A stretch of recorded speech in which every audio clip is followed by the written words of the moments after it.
আর আজকের অনুষ্ঠানে কে আমার সঙ্গে রয়েছে চলুন শুরুতেই পরিচিত হওয়া যাক। আপনার নামটা একটু বলুন। আসসালামু আলাইকুম, আমার নাম মুসলিমা খাতুন, আমি ঝিনাইদহ জেলা থেকে এসেছি। বয়স কত আপনার এই মুহূর্তে? আমার বয়স এখন 28 বছর। 28 বছর। এবং আপনি ঢাকা শহরে এখন থাকছেন? না, আমি ঢাকা শহরে থাকি না, আমি ঝিনাইদহতেই থাকি। আমি চাকরি করি উপসহকারী কৃষি অফিসার, খামারবাড়িতে আমার হেড অফিস। আমার পোস্টিং ঝিনাইদহতেই। মানে আপনার ওখানেই বাড়ি এবং ওখানেই আপনি কাজকর্ম করেন? জি, মাস্টার্স পড়ি আমি ইডেন মহিলা কলেজে। ইডেনে মাস্টার্স করছেন? জি, আমি মাঝে মাঝে আসি আর কি, চাকরির খাতিরে একটু কম আসা হচ্ছে। ওকে, ফাইন। আমরা একেবারে ছোটবেলা থেকে শুরু করতে চাই, যেখান থেকে আপনার মনে পড়ে। ছোটবেলা থেকেই, জন্ম থেকেই বলতে চাই, সেটা হচ্ছে আমরা 4 ভাই বোন। তো একদম প্রথমে একটা বোন হয় আমাদের, তো ও মারা যায়। যেদিন হয় সেই দিনই পরের দিন সকালে মারা যায়। তো ওই বোনটা মারা যাওয়ার প্রায় 2-2.5 বছর পর আমার বড় বোনের জন্ম। তো বড় বোন অনেক ফর্সা, সুন্দর, ও খুব আদরের। আর ওর 2.5 বছর পরে আমার জন্ম। এটা হচ্ছে 89 সাল, 25/12/89। তো আমার জন্মের কথা শুনে আমার বাবা চাইতো যে আমার জায়গাটাই, মানে আমি যেন ছেলে হই, এটা আমার বাবা চাইতেন। আচ্ছা। তো যখন আমার নানু বাড়ি হচ্ছে চুয়াডাঙ্গাতে, তা আমি যখন জন্মালাম আমার বাবাকে সংবাদ দেওয়া হলো ঝিনাইদহতে। তো আমার বাবা শুনলো যে মেয়ে হয়েছে। আমার বাবা যায়নি আমাকে দেখতে। তো আমার মা ওই সময় অনেক বেশি অসুস্থ ছিল, আর ডাক্তার আমার নানুকে বললো যে আপনার মেয়ে অনেক বেশি অসুস্থ বাচ্চা হওয়ার পরে, তো উনি যদি এখন বাবুকে বুকের দুধ খাওয়ায় তাহলে উনি আরও বেশি অসুস্থ হয়ে যাবে। আমি আসলে বুকের দুধ পাইনি কখনো। আমি আমার 4 ভাই বোনের মধ্যে আসলে খুব বেশি দুর্বল।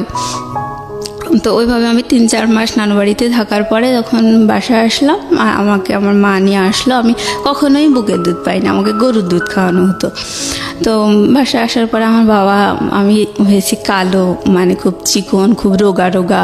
আমার বাবার পছন্দ হয়নি। তারপরেও সে চাইতো যেন একটা ছেলে হয়। সেই হিসেবে আসলে তার মনটা খুব বিষণ্ণ ছিল। আর বারবার বলতো আমার আবারও মেয়ে হলো, আমার ঘর অন্ধকার হয়ে যাবে, আমি একটা ছেলে চাইতাম, এসব বলতো। যাই হোক, এইভাবেই আসলে শৈশব। আর যখন একটু বড় হয়েছি, নানু বাড়িতে আমার বড় বোনকে খুব বেশি ভালোবাসতো। তো আমার নানু মাঝে মাঝে, মানে আমাদের বাড়িতে, মানে ওই আশেপাশের মামা যারা আছে তাদেরকে মাঝে মধ্যে পাঠাতো। আর মামাকেও পাঠাতো, যে বলতো ওকে নিয়ে আয়, ওর নাম মেহজাবিন, বড় বোন, ওকে নিয়ে আয়, ও একটু বেরিয়ে যা, ওকে অনেকদিন দেখিনি। এভাবে মামা আসতো, এসেই শুধু বলতো যে বুবু হচ্ছে মেহজাবিনকে নিতে এসেছি। তো ওকে নিয়ে যেত, আর আমি দাঁড়িয়ে দাঁড়িয়ে দেখতাম। ও আমার সামনে, ও ছোট, আমার 2.5 বছরের বড় আর কি। তো ও কাপড় চোপড় গুছাই নিয়ে আমার সামনে দিয়ে হাসতে হাসতে চলে যেত, আমি দেখতাম। আবার মাঝে মাঝে আমিও খুব শখ করে মানে যেতে চাইতাম ওর সাথে নানু বাড়িতে। তো গেলে মানে আমার নানা, খালা, মামা কেউ তেমন খুশি হতো না আমাকে, ওকে দেখে খুব খুশি হতো, কোলে নিত, আদর করতো, এরকম। আমাকে ওরকম করতো না। তারপর মানে আমরা গ্রামের দিকে থাকতাম, তো আমাদের বাসায় টেলিভিশন ছিল না। কিন্তু নানু বাড়িতে রঙিন টেলিভিশন ছিল, ডিশ লাইন ছিল। তো ওরা, আমার খালামণি হচ্ছে আমার মামাতো বোনদেরকে নিয়ে, ওকে নিয়ে মানে টেলিভিশন দেখতো, কার্টুন দেখতো, হিন্দি ছবিতে নাচ গান এসব দেখতো। তো আমার মামাতো বোন টোন, ভাই, আমার বোন সবাই একসাথে নিয়ে, কিন্তু আমাকে ডাকতো না আমার ছোটো খালা। ঘরের দরজা বন্ধ করে দেখতো, আর যখন একটু জানালা খোলা থাকতো ওই জানালা দিয়ে আমি বাইরে দাঁড়িয়ে দেখতাম, মানে আমাকে ঢুকতেই দিত। আমার চেহারা দেখলে সবাই রেগে যেত, এরকম একটা অবস্থা। মানে আমার নানু বাড়িতে সবাই মানে সুন্দর চেহারার ভক্ত, এটাই আর কি। তো আমি ওরকম যখন দেখতাম, আমার খালা যখন দেখতে পেতো যে আমি এভাবে টেলিভিশন দেখছি, ও রেগে যেত, বলতো এই যা যা, এখন টিভিতে কিছু হচ্ছে না, দেখার মতো কিছু হচ্ছে না, যা। তারপরেও দেখতাম। পরে আমার খালা দেখা যাচ্ছে যে এই রিমোট দিয়ে এই চ্যানেল সেই চ্যানেল টিপি করতে করতে টেলিভিশনটা বন্ধ করে দিত, দিয়ে বেরিয়ে আসতো। তখন মামাতো বোন, আমার বোন সবাই বেরিয়ে আসতো, বাধ্য হয়ে, ওদের হাতে তো রিমোট থাকতো না। বেরিয়ে আসতো, বেরিয়ে আসার পরে খালা ঘরে চলে যেত। আর আমার ওই বোনেরা, ভাইরা সবাই মানে আমার সাথে খুব খারাপ ব্যবহার করতো, বলতে তুই গেলি কিসের জন্য, তোর কি না দেখলে হয় না, টিভিটা বন্ধ করে দিল, এরকম করে সবাই মানে খারাপ বিহেভ করতে পারে। আমার অনেক খারাপ লাগতো, আমি একা একা বসে থাকতাম। তারপর দেখা গেল যে 10 দিন 12 দিন পরে আমার বাবা আমাদেরকে নিয়ে আসতে যেত। তখন আমার নানি বলতো যে থাক মেহজাবিনকে যেতে হবে না, এরকম ওকেই আটকাতো। মানে সুন্দর যে সে তাকে আটকাতো। হ্যাঁ, আমার বড় বোনকে ওকে যেতে হবে না এরকম বলতো। তো আমাকে কেউ ওরকম বলতো না, আমি আমার বাবার সাথে চলে আসতাম বাড়িতে। তা মানে আমার শৈশবকালটা ঠিক এইভাবেই কেটেছে। মানে আমি চেহারার কারণে আমার মাও আমার সাথে ভালো ব্যবহার করেনি। আমার মাকে দেখে আমার 2 বোন, আমি কালো, আমার 2 বোন সুন্দর, ওরা আমার মাকে দেখে আমারে ওরকম করে কথা বলতো, কালকুটি কালকুটি বলতো।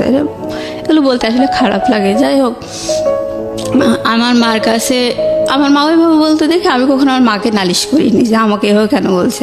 আর বাবার কাছে নালিশ করতাম, আমার বাবা বলতো যে ওদেরকে বকা দিত, ভাই এভাবে বলিস কেন, যে মানুষ কি কালো হয় না, আর তোমাদেরই তো মনে এভাবে বলো কিসের জন্যে। কিন্তু আমার মা কখনো বলতো না। তো যাই হোক, এভাবে আসলে শৈশবকালটা কেটেছে। তো আমি যখন ক্লাস 8-এ পড়ি তখন আমার বোন পড়ে ক্লাস 10-এ, বড় বোনটা। ওই সময় ওর একটা বখাটে ছেলের সাথে অ্যাফেয়ার হয়। সে বাবার একটাই মাত্র ছেলে ছিল, অনেক প্রপার্টি ছিল, বাট সে মানে পড়াশোনা করতো না, এরকম একটা ছেলে। তো বাসা থেকে খুব ওকে নিষেধ করতে, টানা প্রায় 1-1.5 বছর ওরকম অ্যাফেয়ার, নানান ফোনে কথা টথা বলা, নানান ঝামেলা, বাসা থেকে খুবই নিষেধ করতো ওকে, কিন্তু ও শুনতো না। তাই হোক, অবশেষে ও মানে এসএসসি পরীক্ষা দিল হচ্ছে 2002 সালে।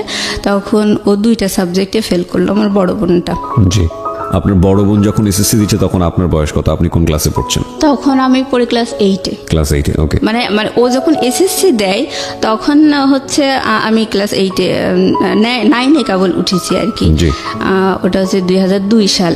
আচ্ছা। তো ও ফেল করার পরে মানে ওইভাবে ওর বয়ফ্রেন্ডকে নিয়ে নানান অশান্তি হচ্ছিল, বাসা থেকে নিষেধ করতো।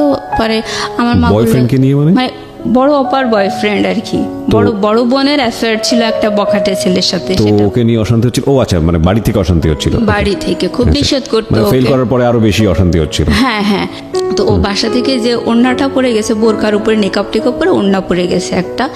তো আমার মা আমার বাবা বাইরে দাঁড়িয়েছে, দেখছে যে মেয়ে ঢুকছে এরকম।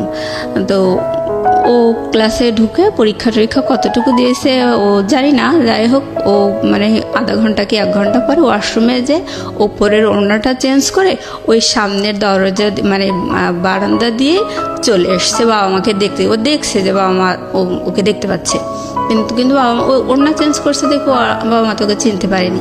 তারপরে একাডেমিক বিল্ডিংয়ের পিছনের গেট দিয়ে ওর বয়ফ্রেন্ডের সাথে চলে গেছে, মানে বাড়ি থেকে পালিয়ে গেল। পালিয়ে যাওয়ার পরে ওকে নিয়ে খুব টেনশন, মানে আমাদের এলাকায় ওই প্রথম মানে পালিয়ে গেল আর কি। আর মানে পরীক্ষা সেন্টার থেকে পালিয়ে যাওয়াটা মানে সব মিলিয়ে খুব বিচ্ছিরি একটা কেলেঙ্কারি অবস্থা। আর বাবা মা মানে একেবারে হতাশ। তো ও তো বিশাল একটা হার্ট করলো। তো আমার বাবা আসলে কেমন পাগলের মতো, ওর তো প্রায় 6 মাস মতো কোনো খোঁজই পাওয়া যায়নি। ও পালিয়ে যাওয়ার 4-5 দিন পরে বাসায় টেলিফোনে ফোন করছে। ফোন করে বলছে যে আব্বা রিসিভ করার পরে ও আব্বা বলছে যে মা তুমি আমাকে দেখতে আসবে না, কাঁদছে বলছে। তখন ও বলছে যে না, তোমাদেরও আমার দরকার নেই, আমারও তোমার দরকার নেই। এভাবে বলার পরে বাবা ওর লাইন কেটে দিয়ে মানে আমার ও খোঁজই নাই। এবার 5-6 মাস পরে আমার বাবা বাধ্য হয়ে কেস করলো যে আমার মেয়েকে এরকম নিয়ে গেছে, নাবালক মেয়ে, আমি পাচ্ছি না। তারপর ওরা কেস করার পরে পুলিশের যে নানান হ্যারাসমেন্ট এগুলো ওরা শিকার হলো, এগুলো পরে ওদেরকে পাওয়া গেল, ওরা আসলো আর কি। তখন আমার বাবা মেনে নিল ওকে, মেনে নিল। হ্যাঁ, মানে জামাই সহ মেনে নিল। হ্যাঁ, জামাই সহ মেনে নিল। তো যখন ওকে মেনে নিল, ও বাসায় আসলো, তখন ও 4 মাসের প্রেগনেন্ট। তখন ওর বেবি হলো 2004 সালে, আর ওকে ক্লাস 9-এ ভর্তি করে দেওয়া হলো 2005 সালে। ওই টিচারদেরকে বলে যে যাই হোক ভুল টুল করেছে, আপনারা আবার একটু শুরু করার ব্যবস্থা করেন। তো ওকে 9-এ ভর্তি করে দিল। ওর বেবিটা তখন বসতে শিখেছে। আর ওই 2005 সালে আমি এসএসসি ক্যান্ডিডেট। তো আমি ওর বাবুটাকে রাখি, পড়াশোনা করে, আমার তো আর স্কুল নেই। ও যেত স্কুলে আর পড়াশোনা করতো। যাই হোক, এইভাবেই ও এসএসসি পাশ করলো। তারপর এসএসসি পাশ করার পর ওর হাজব্যান্ড বিদেশে গেল। আমার বাবাই খরচা করে বিদেশে পাঠায়, মানে ওদের সাথে আসলে আত্মীয়তা হয় না, কিন্তু তারপরেও মেনে নিয়েছে, কি করা যাবে। এই ফাঁকে 2 বছর ছিল ওর হাজব্যান্ড বিদেশে, ও এই ফাঁকে ইন্টারমিডিয়েটটা পাশ করলো। আচ্ছা। পাশ করার পরে ইডেন মহিলা কলেজে অ্যাডমিশন দিল। ও হচ্ছে ইকোনমিক্সে চান্স পেল। চান্স পাওয়ার পরে ও যখন মানে স্কুলে থাকতে প্রাইভেট পড়তো, তখন ওর সাথে আরও কয়েকটা ওর ফ্রেন্ডও প্রাইভেট পড়তো। আমরা সবাই গার্লস স্কুলে পড়ছি, বাট বয়েজ স্কুলটা পাশেই ছিল। বয়েজ স্কুলের কিছু ফ্রেন্ড ওর সাথে প্রাইভেট পড়তো। ওখানে একটা ছেলে ওরই ক্লাসমেট ওকে খুব পছন্দ করতো ওই সময়, যখন ওরা হাজব্যান্ডের সাথে ওর অ্যাফেয়ার ছিল। তো ও ইডেনে চান্স পাওয়ার পরে ওই ভাইয়াটা বললো যে দেখ, সেই সময় আমি তোকে খুব পছন্দ করতাম, তোকে এখনও আমি পছন্দ করি। এটা বলার পরে ও দেখলো যে না, আসলে ও একটু বল পেলো। হ্যাঁ, আর ইডেন কলেজে চান্স পাওয়ার পরে ও দেখলো তো এটা একটা অন্যরকম জগৎ। ও একদম গ্রাম লেভেলে বিয়ে করছিল, মানে তখন ওর ফ্রেন্ডটা এরকম বললো যে আমি তোকে এখনও পছন্দ করি। তখন ও একটু মানে ভরসা পেল। তারপর ওর হাজব্যান্ডকে ডিভোর্স দিয়ে দিল। দেওয়ার পরে মানে ওই ভাইয়াটার সাথে ওর রিলেশন শুরু। এই পর্যন্ত আমি ওর গল্পটা থামাতে যাচ্ছি, তারপর আমি আমার গল্প বলছি। আমি 2005 সালে এসএসসি পাশ করার পরে আমার বাবা আমাকে খুলনাতে কৃষি ডিপ্লোমা ভর্তি করে দিল। জি। তো আমি আমার বোন যখন পালিয়ে গিয়ে বিয়ে করছিল, তখনই আমি মানে বাবা মায়ের এরকম মানসিক অবস্থা দেখে খুব চারিদিকে মান সম্মানের একটা বিচ্ছিরি হ্যারাস, এই কারণে আমি মানে খুব ডিটারমাইন্ড হয়েছিলাম ওই সময় যে আমি কখনো পালিয়ে গিয়ে বিয়ে করব না, প্রেম করব না। এই আমার বাবা মাই আমাকে আশীর্বাদ করে ভালো ছেলে দেখে বিয়ে দেবে, এরকম একটা ইচ্ছে ছিল। তো আমি যখন ডিপ্লোমা সেকেন্ড ইয়ারে পড়ি, তখন আমার বাবা আমাকে একটা বিয়ে ঠিক করেছিল। সেই ছেলেটা ঢাকাতেই ছিল, সেটা মিডিয়াতে ইটিএনে মানে আর কি চাকরি করতো, প্লাস দু একটা ওই নাটক নির্মাণ করতো, এরকম একটা। তো সেই ছেলেটা আমাকে দেখে পছন্দ করছিল, বাট তার পরিবার আমাকে পছন্দ করেনি। এই তো এখানে আর হলো না। আমার মায়ের একটা স্বভাব আমি বলতে চাই যে উনি খুব আগাম গল্প করা পছন্দ করে, আগে আগে গল্প করে, আর সে কখনো নিজের দোষগুলো ধরে না। আর যখন মানে আমি জাস্ট বলছি, এগুলো আমার নিন্দা বলছি না, আমি সারা জীবন এরকমই দেখে আসছি। তো কখনো নিজের দোষ ধরে না। ইভেন যদি তার নিজের দোষ ধরা হয়, তখন সে এতটাই আগুন হয়ে যায় যে মানে উল্টা সে আরো বদনাম দেয়, মানে মিথ্যা একটা বদনাম দিয়ে থামানোর চেষ্টা করবে, এইভাবে এরকম। আর আমার বাবা হচ্ছে কি, উনি খুব কেয়ারলেস সংসারের প্রতি। সে বাইরে মানে অন্যদের কাছে সে উদার হওয়া পছন্দ করে, সম্মানিত হওয়া পছন্দ করে, বাট সে পরিবারের প্রতি খুব কেয়ারলেস, এরকম। তো আমার বাবা যখন আমার ওই বিয়েটা ঠিক করলো, তখন আমাকে থার্ড ইয়ারে আমি পড়ি, প্রায় থার্ড ইয়ারেই উঠেছি ওই সময়। তো আমার বাবা আমাকে টাকা দিয়ে আসতে গেছে, হোস্টেল খরচ দিয়ে আসার সময় আমার বাবা বলছে যে তোমার থার্ড ইয়ার মানে 6th সেমিস্টারে উঠবো আমি ওই সময়। আমার বাবা বলছে তোমার 6th সেমিস্টারে ওঠার আগ দিয়ে যদি বিয়ে হয়ে যেত তাহলে খুব ভালো হতো। আমি বলছি কেন? বলছে যে তাহলে টাকাটা ওই তারেক দিত, মানে আমার যে ছেলের সাথে বিয়ে ঠিক হয়েছে ওই ছেলেটার নাম হচ্ছে তারেক। এখন বলছে তাহলে ও তোমার ভর্তি খরচটা তারেক দিত। মানে আমার বাবা সবসময় চাই যে অন্যরা কষ্ট করুক, যাই করুক, কোনোভাবে কাজটা কমপ্লিট হয়ে যাক, আমি ঝামেলামুক্ত হয়ে যাই, এরকম একটা মেন্টালিটি। মানে বদনাম না, আমরা সব ভাই বোনই এরকমই দেখে আসছি। যাই হোক, বাবা বড় বোনকে বেশি ভালোবাসতো, ওর প্রতি একটু যাই হোক। আচ্ছা, আমি এখন বলছি যে আমি আমার বাবাকে বললাম যে তুমি তাহলে ওই কথা কেন বলছো, সেমিস্টার ফি অনলি 2,500 টাকা, আর তুমি বিয়ের অ্যারেঞ্জ তো অনেক বেশি হয়, তো তুমি এই কথা কেন বলছো? 2,500 টাকা তুমি দিতে পারবে না, এটা কি? আমার বাবা কোনো কথা বললো না, আমাকে টাকা দিয়ে বাসায় চলে গেল। তো আমার যখন বিয়েটা ঠিক হয়েছে, অলরেডি আমার সাথে তার দেখা হয়নি, কিন্তু আমার বোন, আমার ভাই তাকে দেখে এসছে। মানে ছেলেটা আমার জীবনে একটা ইয়াং ছেলে চেহারা, এত মানে একটা হাড্ডি সার, হ্যাঁ, আর চুলগুলা বড় বড় এরকম, মানে আমি একেবারে চুজেবল না। তো বয়সও অনেক। যাই হোক, তারপর আমি সবসময় বলতাম যে না, আমি কখনো বাবা মা আমাকে আশীর্বাদ করে দেবে, সেই হিসেবে আমারও মানে ওদের বর্ণনা শুনে আমারও পছন্দ হয়নি। তারপর আমি মেনে নিয়েছিলাম।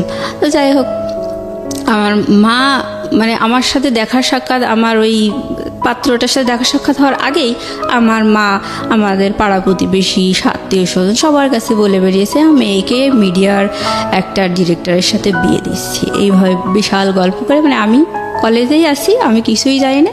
তারপর কিছুদিন পর আমার বাবা বলতেছে, তোমাকে তো ওই পাত্রপক্ষের থেকে দেখতে আসবে, তুমি বিয়ে তো হয়েই যাবে, তুমি তোমার লাগেজপত্র সব গুছাই নিয়ে প্রিন্সিপাল স্যারকে বলবা যে তোমার বিয়ে হয়ে যাবে, তুমি আমার বিয়ে হয়ে যাবে, আমি ঢাকায় ট্রান্সফার হয়ে যাব, আমার জন্য টিসি রেডি করবেন।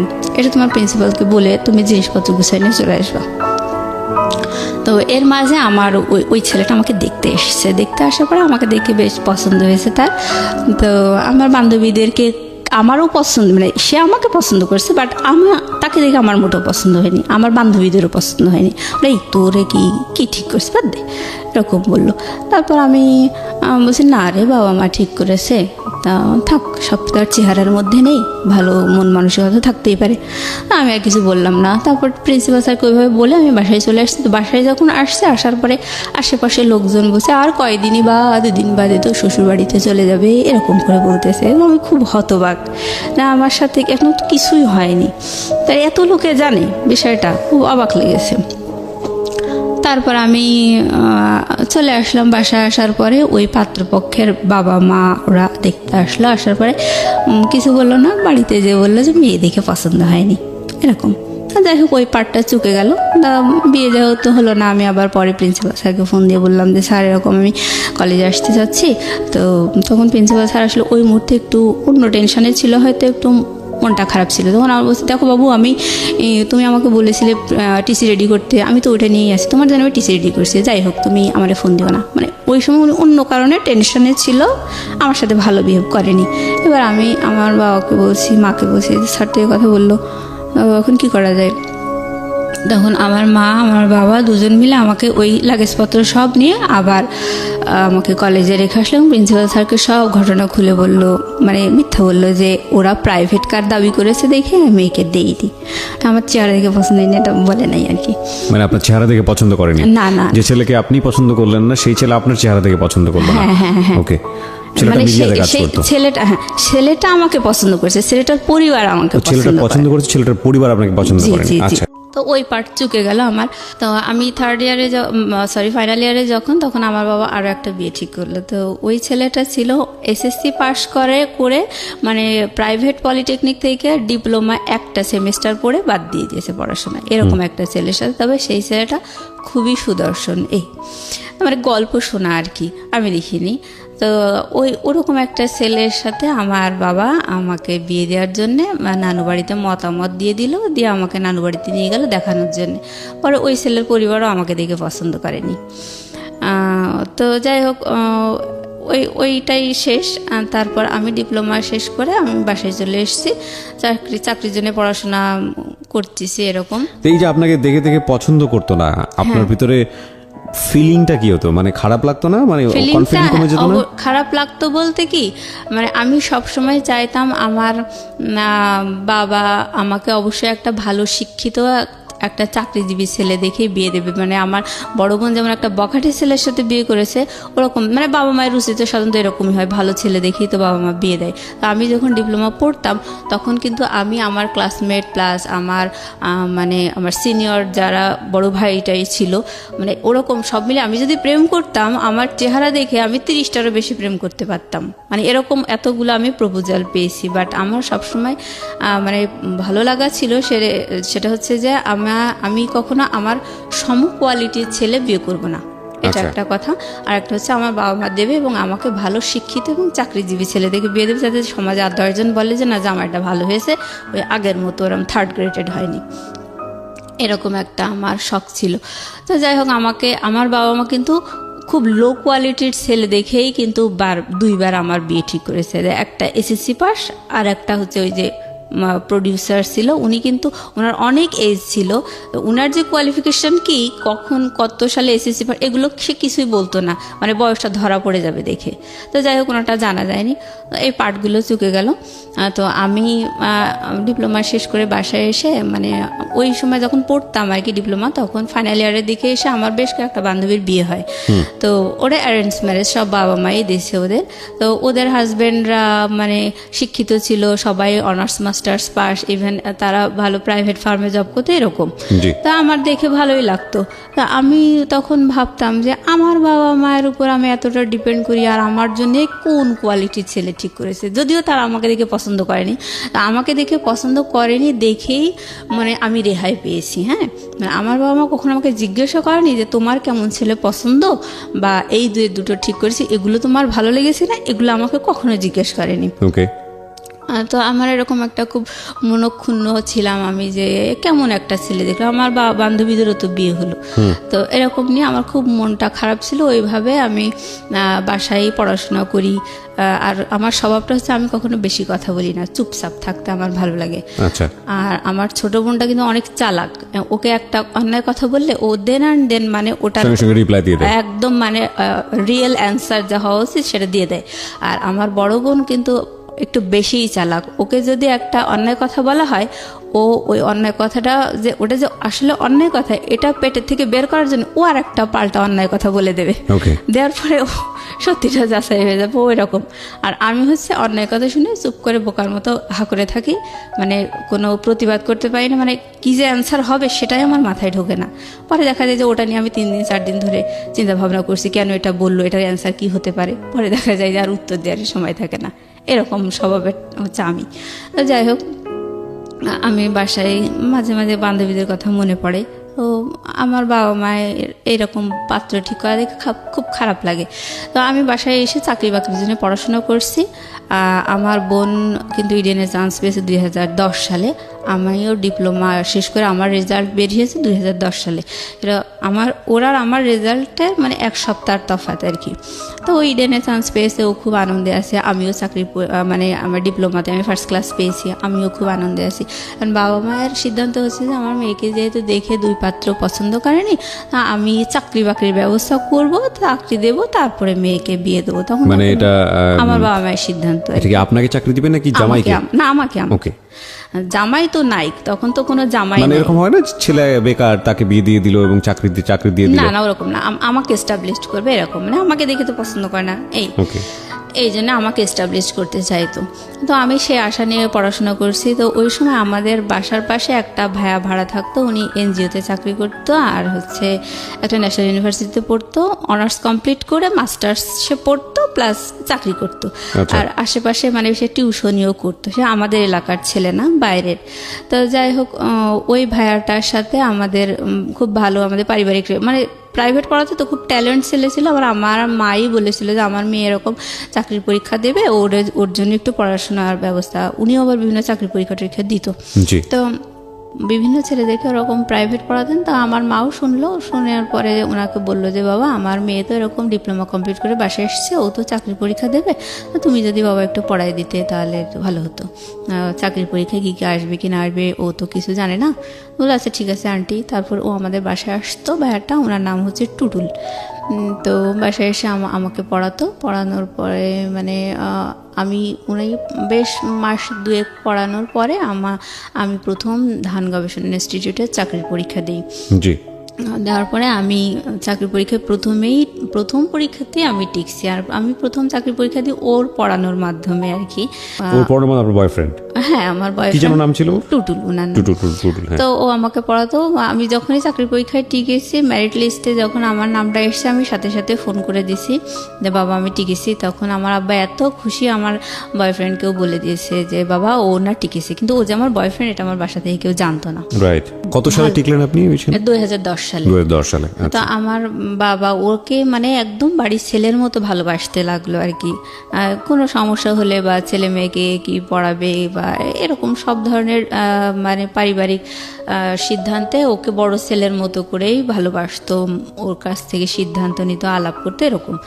তো যাই হোক, এবার ওর সাথে আমার তো অ্যাফেয়ার, আমি বিষয়টা গোপন রাখছিলাম। পরে বাসায় যখন দেখলাম যে ওকে তো বেশ ভালোবাসছে, আর আমার বাবাও হঠাৎ আমার মায়ের সাথে মানে এই কথায় কথায় আলাপ করতে লাগলো যে আচ্ছা টুটুলের সাথে যদি মুসলিমাকে বিয়ে দিই তাহলে কেমন হয়। না, আমার মা তো নানু বাড়ির ওই স্বভাবে বড় হয়েছে। আসলে উনিও মানে চেহারার ভক্ত আর কি। আমার বয়ফ্রেন্ডের চেহারা আমার মা পছন্দ করতো না। ও কালো ছিল, তো পছন্দ করতো না। আমার মা একটু আমতা আমতা করে ওর মানে খুব একটা মত দেয়নি, তা এভাবেই আর কি চলছিল। তো আমি আমার ছোট বোনকে যখন বললাম, পরে আমার ছোট বোন বলছে যে ভালোই তো, ভাইয়াটা তো অনেক, চেহারায় তো আর সব না, সে তো যথেষ্ট মেধাবী, আর তার স্বপ্ন ছিল বিসিএস পরীক্ষা দেবে, বিসিএস ক্যাডার হবে। তো আমার বড় বোনেরও স্বপ্ন, টিচাররা স্বপ্ন দেখাইছে বিসিএস এ তোমাকে হেল্প করা হবে। তো ও বিসিএস এর জন্য পড়তো, প্লাস আমার বোনকেও বিসিএস এর জন্য পড়াতো। তো আমি ওই সময় ওকে বলছি যে দেখো মা, আমি হচ্ছে যখন ওর কাছে আমি একা থেকে পড়তাম, তখন আমি ওকে তুমি করে বলতাম, আর যখন আমার বোন আসতো পড়তে তখন আপনি করে আমি বলতেন, আপনি করে কথা বলতাম। যাই হোক, এবার ওকে আমি একা পেয়ে বলতেছি যে দেখো আমার না অনার্স পড়ার খুব শখ, বড় আপি হচ্ছে অনার্সে চান্স পেয়েছে, ও তো একদম ঝরেই গিয়েছিল, তারপরে ওকে কত ভালো জায়গায় উঠায় নিয়ে আসছে। আমারও অনার্স, ইংলিশে অনার্স পড়ার খুব শখ, আমার ডিপ্লোমা পড়ার মোটেও শখ ছিল না। বুঝতে আচ্ছা ঠিক আছে, এটা তো ইন্টারমিডিয়েটের সমমান, তুমি তো অ্যাডমিশন দিতে পারবা, না আমি অ্যাডমিশনের বই টইগুলো নিয়ে এসে তোমাকে পড়াবো। তাই বলে ও আমাকে পড়াতে লাগলো। আর বিএল কলেজে ও খোঁজ নিল যে আমি অ্যাডমিশন দিতে পারবো কিনা। তখন ওখান থেকে বলে দিল যে না, সেশন ওভার হয়ে গেছে, 1 ইয়ার ওভার হয়ে গেছে। এটা যদি 2009 সাল হতো তাহলে ও অ্যাডমিশনের জন্য ফর্ম তুলতে পারতো। তো আমার হলো না, ওখানেই ব্রেক হয়ে গেল। তো আমি খুব কষ্ট পেলাম। আর আমি যখন অনার্সের জন্য পড়তাম, তখন আমার বড় বোন বলতো অনার্সের জন্য তোর পড়ার কি দরকার, তুই চাকরি বাকরির জন্য ট্রাই কর, চাকরি করার মতো যোগ্যতা তো তোর হয়েছে, তোর এসব মানে ও জেলাস ছিল এক কথায়, চাইতো না যে আমি আর একটু উপরে উঠি। তো ওরকম করে ও নিষেধ করতো, আমি ওগুলো কানে তুলতাম না। তারপর ওটা হলো না দেখে আমার বেশ একটু মন খারাপ হয়ে গেল। এর মধ্যে আমার ওইভাবে আর কি আমাদের ঘটনাগুলো চলতে লাগলো। আর এর মধ্যে হঠাৎ আমার ছোট বোন, ও এসএসসি পাশ করে আসলে 2006 সালে ওর ডিপ্লোমা ভর্তি করে দিয়েছিল বাবা, যে ঢাকাতে মহিলা পলিটেকনিকে সিভিলে। ওর ডিপ্লোমা মানে ওরও প্রায় শেষের দিকে। ওই সময় ওর একটা বয়ফ্রেন্ড ছিল, ছেলেটার বাসা হচ্ছে বরিশালে। তো বরিশালের মানুষকে আমাদের এলাকায় খুব ডেঞ্জারাস মনে করে, তো ওকে সাপোর্ট করতো না। তো ও আবার ওর ওই বয়ফ্রেন্ডের সাথে একটু বেড়াতে গিয়েছিল কোথায় জানি, যাই হোক। তো ওর ফোনটা ছিল অফ, যার কারণে আমার বাবা একটু টেনশন করলো যে কেন ওর ফোনটা অফ, বেশ মানে হাফ বেলা অফ পেয়েছে। আপনার ছোট বোনের? আমার ছোট বোন। কি নাম ছিল? ওর নাম তাসফিয়া। আর ওর বয়ফ্রেন্ডের নাম আমার মনে নেই। যাই হোক, তো ও তাসফিয়ার ফোন অফ দেখার কারণে আমার বাবা, ওর একটা ক্লাসমেট ছেলে, সে ওকে ফোন দিয়ে বলল বাবা, তাসফিয়ার ফোনটা তো আমি অফ দেখছি, তো তুমি একটু দেখো তো, সেও ঢাকায় পড়তো, তুমি একটু দেখো তো ও কোথায় আছে, অফ দেখছি, আমার টেনশন লাগছে, আমার ছোট মেয়ে বাইরে পড়ে। যাই হোক, এবার ও জানতো যে ওর ওই বয়ফ্রেন্ডটা বরিশালের ছেলে, এগুলো ও জানতো। আর ও খুব জেলাস ছিল, হ্যাঁ, মানে ওর ওই ফ্রেন্ডটা ওকে পছন্দ করতো, কিন্তু ওর বরিশালের ছেলের সাথে অ্যাফেয়ার দেখে ওর একটু রাগ টাগ ছিল এরকম। তো ও দেখলো এটা একটা প্রতিশোধ নেওয়ার বেশ ভালো সময়। তো ও মানে আমার বোনকে কোনো খোঁজখবর না নিয়ে ও ফোন ট্রাই করেছে, ফোনটা অফ দেখেছে ওর ওই ফ্রেন্ডটা। তারপর ও হচ্ছে আমাদের পাড়ায় কয়েকটা ওর পরিচিত, মানে ওর এই ফ্রেন্ডটার পরিচিত কয়েকটা মেয়েকে ফোন দিয়ে বলেছে যে তাসফিয়াকে না পাওয়া যাচ্ছে না, ও পালিয়ে গেছে, এরকম করে বলেছে। বলার পরে তখন পাড়া প্রতিবেশীরা মানে একটু মনক্ষুণ্ণ, মানে তারাও একটু ঠাট্টা করার সুযোগ পেল, বলতেছে ও ওনার 2 সুন্দরী মেয়ে তাহলে একই কাজ করলো, এরকম বলতেছে। বলার পরে এটা তো মানে খুব প্রেস্টিজের একটা বিষয় হয়ে গেল। তখন আমার মা খুব টেনশন করছিল। পরে আমার ভাই ওকে ফোনে ট্রাই করার পরে ওকে প্রায় সন্ধ্যার দিকে ওর ফোনটা মানে ওপেন পেয়েছে আমার ভাই। পাওয়ার পরে ওকে বললো যে জানিস তোর টেনশনে আম্মা হচ্ছে স্ট্রোক করেছে, এখন অবস্থা অনেক খারাপ, হার্টের খুব সমস্যা, মানে হার্ট হয়তো বাইপাস করা লাগতে পারে, তুই যেখানে আসিস তুই তাড়াতাড়ি চলে আয়। ওকে। এবার ও তো টেনশন, ও খুব মা ভক্ত ছিল, তো ও টেনশন মানে একেবারে জামা কাপড় 2-4টা গুছায় নিয়ে বাসায় চলে এসেছে। আসার পরে ওর ফোন কেড়ে নিয়েছে বাবা, আমার মা বাবা দুজনে মিলে ওর মানে সেলফোনটা কেড়ে নিয়েছে। দেওয়ার পরে ওকে বলেছে যে কিছুই হয়নি, তুমি এরকম করেছো, তোমাকে বিয়ে দিয়ে দেওয়া হবে। ওকে। বড় মেয়ে একবার এরকম করলো, তুমি এরকম হ্যারাস করতেছো, আমাদেরকে প্রেস্টিজ নেই, আমাদেরকে সমাজে বাস করতে হবে না, তোমাকে বিয়ে দিয়ে দেবো। তারপর ও তো মানে হতভম্ব হয়ে গেল, কি শুনলাম আর কি শুনছি এখন বাসায় এসে। তো যাই হোক, ওর ওরকম মানে যখন ওর ফোনটা কেড়ে নিল, যাই হোক ওর জন্য ছেলে টেলে দেখা হচ্ছে। তো আমাদের দুঃসম্পর্কের এক আত্মীয়র মধ্যে এক ঘটক ধরা হলো, উনি আমাদের ফুপ্পা হয়। তো ওই ফুপ্পা একটা মানে ওই ফুপ্পা আর ওনার ভাইরা ভাই, মানে দুই ফুপ্পা আর কি। তো ছোট ফুপ্পাটা একটা ভালো পাত্র নিয়ে আসলো, সেই ছেলে হচ্ছে ঢাকা ইউনিভার্সিটি থেকে অনার্স মাস্টার্স করা, মনে হয় ম্যানেজমেন্ট নাকি, সাবজেক্টটা মনে নেই। উনি অগ্রণী ব্যাংকের সিনিয়র অফিসার ছিলেন ভাইয়াটা, প্লাস বিসিএস এর ভাইবা দেবে এরকম একটা পর্যায়ে ছিল। আর ওনার বাবা মা কেউ নেই। উনি বলতো যে আমি আমার ওয়াইফকে দিয়ে চাকরি করাবো না, আমি সংসার করাবো, তবে আমি একটা ভালো মেয়ে চাই, এরকম একটা সুন্দর মেয়ে চাই। তো যাই হোক, ওদের ঘর বাড়িও ভালো ছিল না। ওনার ভাই ওনাকে পড়াতো, পাত্রের ভাই আর কি। তো ওনার বড় ভাই এসে আমার বোনকে দেখে গেল, খুব পছন্দ হলো। তো ওই আমার ওই দুই ফুপ্পার মধ্যে যে বড় ফুপ্পা, সেই হচ্ছে আসল ঘটক। উনি বলল কি, ওই ফুপ্পার হচ্ছে ভাগ্নে মানে পাত্র আর কি, উনার পছন্দের পাত্র। মানে উনি বললো যে আমার হাতেও একটা পাত্র আছে, সেটা আমার ভাগ্নে হয়। তো সে হচ্ছে সিভিল ইঞ্জিনিয়ার, তো সেও ডিপ্লোমা ইঞ্জিনিয়ার, কিন্তু আপনার মেয়ে তো ডিপ্লোমা ইঞ্জিনিয়ার, তার তো একটা বিএসসি ইঞ্জিনিয়ার দেওয়া উচিত, সেও তো ওরকমই চায়। আর এই পাত্রের কথা বাদ দেন ভাই, কারণ বাড়িঘর দূর থাকার তো দরকার আছে, ওদের তো টয়লেট বাথরুমও ভালো না। এরকম করে মানে ওই পাত্রটাকে হটানোর চেষ্টা করলো। হ্যাঁ, ও চাইতো যে ওনার ভাগ্নেটার সাথে আমার বোনের জন্য বিয়ে হয়। তো আমার বাবা মা ওই অত ভালো একটা কোয়ালিফাইড ছেলেকে ডিনাই করে দিল আমার ওই ফুপ্পাটার, বড় ফুপ্পাটার কথা শুনে। তারপরে ওই ডিপ্লোমাধারী ওই ছেলেটার সাথে, ওনার ভাগ্নে আর কি, ওনার সাথে আমার বোনের বিয়ে ঠিক করলো। তখন আমার বোন একেবারে তেলে বেগুনে জ্বলে উঠলো, বলে হ্যাঁ আমাকে এত ভালো ছেলের সাথে, মানে ওই ছেলের সাথে আমাকে বিয়ে দিতে হবে, আর না দিলে আমাকে বিএসসি ইঞ্জিনিয়ারের সাথে বিয়ে দেবো, আমি ডিপ্লোমা ইঞ্জিনিয়ার, আমি বিএসসি ইঞ্জিনিয়ার বিয়ে করবো। তখন আর ও বারবার আমার মাকে রিকোয়েস্ট করতো, না বিয়ে দিয়েন না, আমি যাই হোক এসব আর কিছু করবো না, আমার খুব শখ, আমি চাকরি বাকরি করবো, এরকম বলার পরে আমার মা ওকে বকাঝকা দিয়ে, হ্যাঁ তুই আমার প্রেস্টিজের উপর উঠেছিস, তোকে বিয়ে দিয়ে দেবো, তোকে বিশ্বাস করা যায় না, এভাবে বললো। বলার পরে ওকে মেরে ধরে আর কি এক কথায় বিয়ে দিয়ে বললো, আমি যে ছেলের সাথে পালিয়ে গেছি তার সাথে না দিয়ে অন্য কারোর সাথে দিচ্ছেন কেন, এভাবে বলে যখন বললো, আমার মা তখন ওকে 2-4টা থাপ্পড় দিল। দেওয়ার পরে বললো, এই তুই গেছিলি কিসের জন্য, পালিয়ে গেছিলি কিসের জন্য, এভাবে বললো। বলার পরে ওর মারধর খেয়ে বিয়েতে রাজি হয়ে গেছে আর কি। তারপর ওটা ওই পর্যায়ে আছে যে ওর বিয়েতে ও রাজি হয়ে গেছে।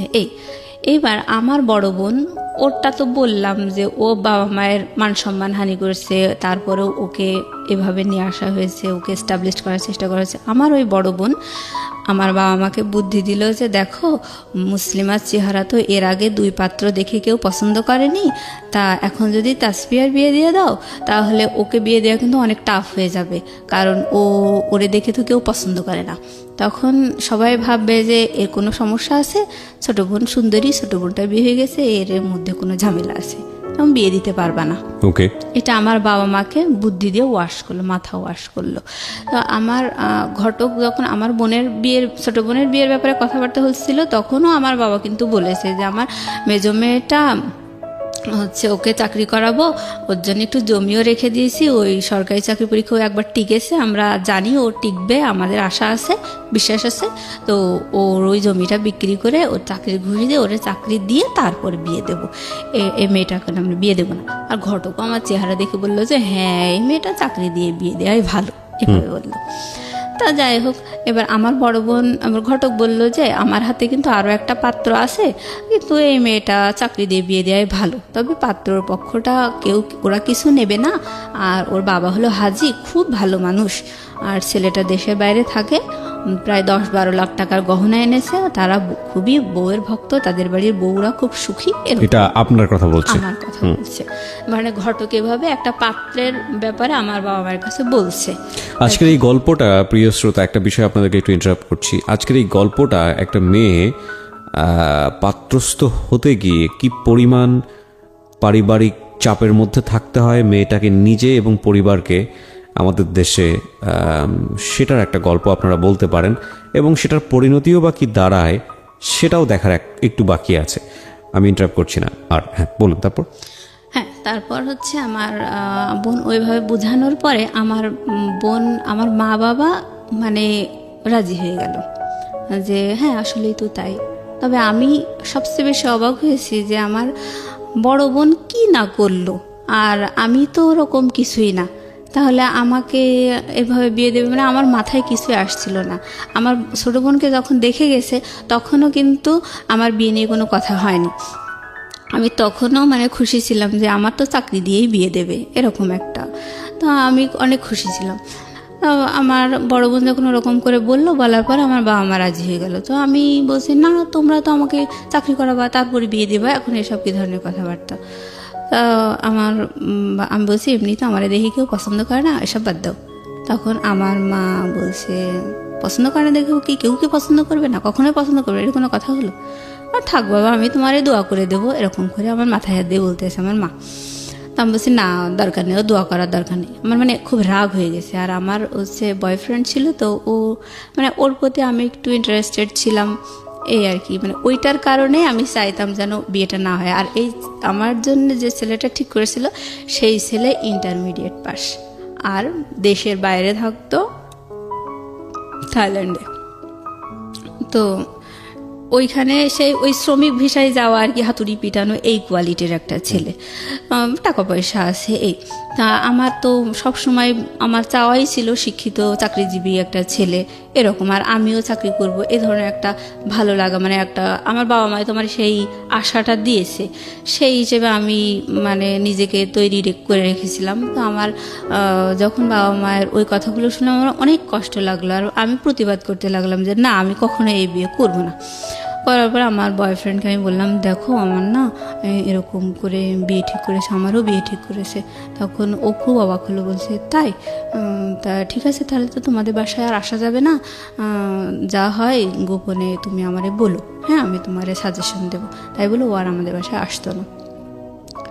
তো আমি ওকে আমার বড় ছোটো বোনের মোবাইলটা কেড়ে নেওয়ার পরই আমার যখন বিয়ের নিয়ে কথা বলছে, সেই সময় আমি যে আপত্তি করছি তখন আমার মোবাইলটাও কেড়ে নিয়েছে আমার মা। তো আমি বলছি ও মা, আমার মোবাইল কেড়ে নিয়ে যাচ্ছ কিসের জন্যে?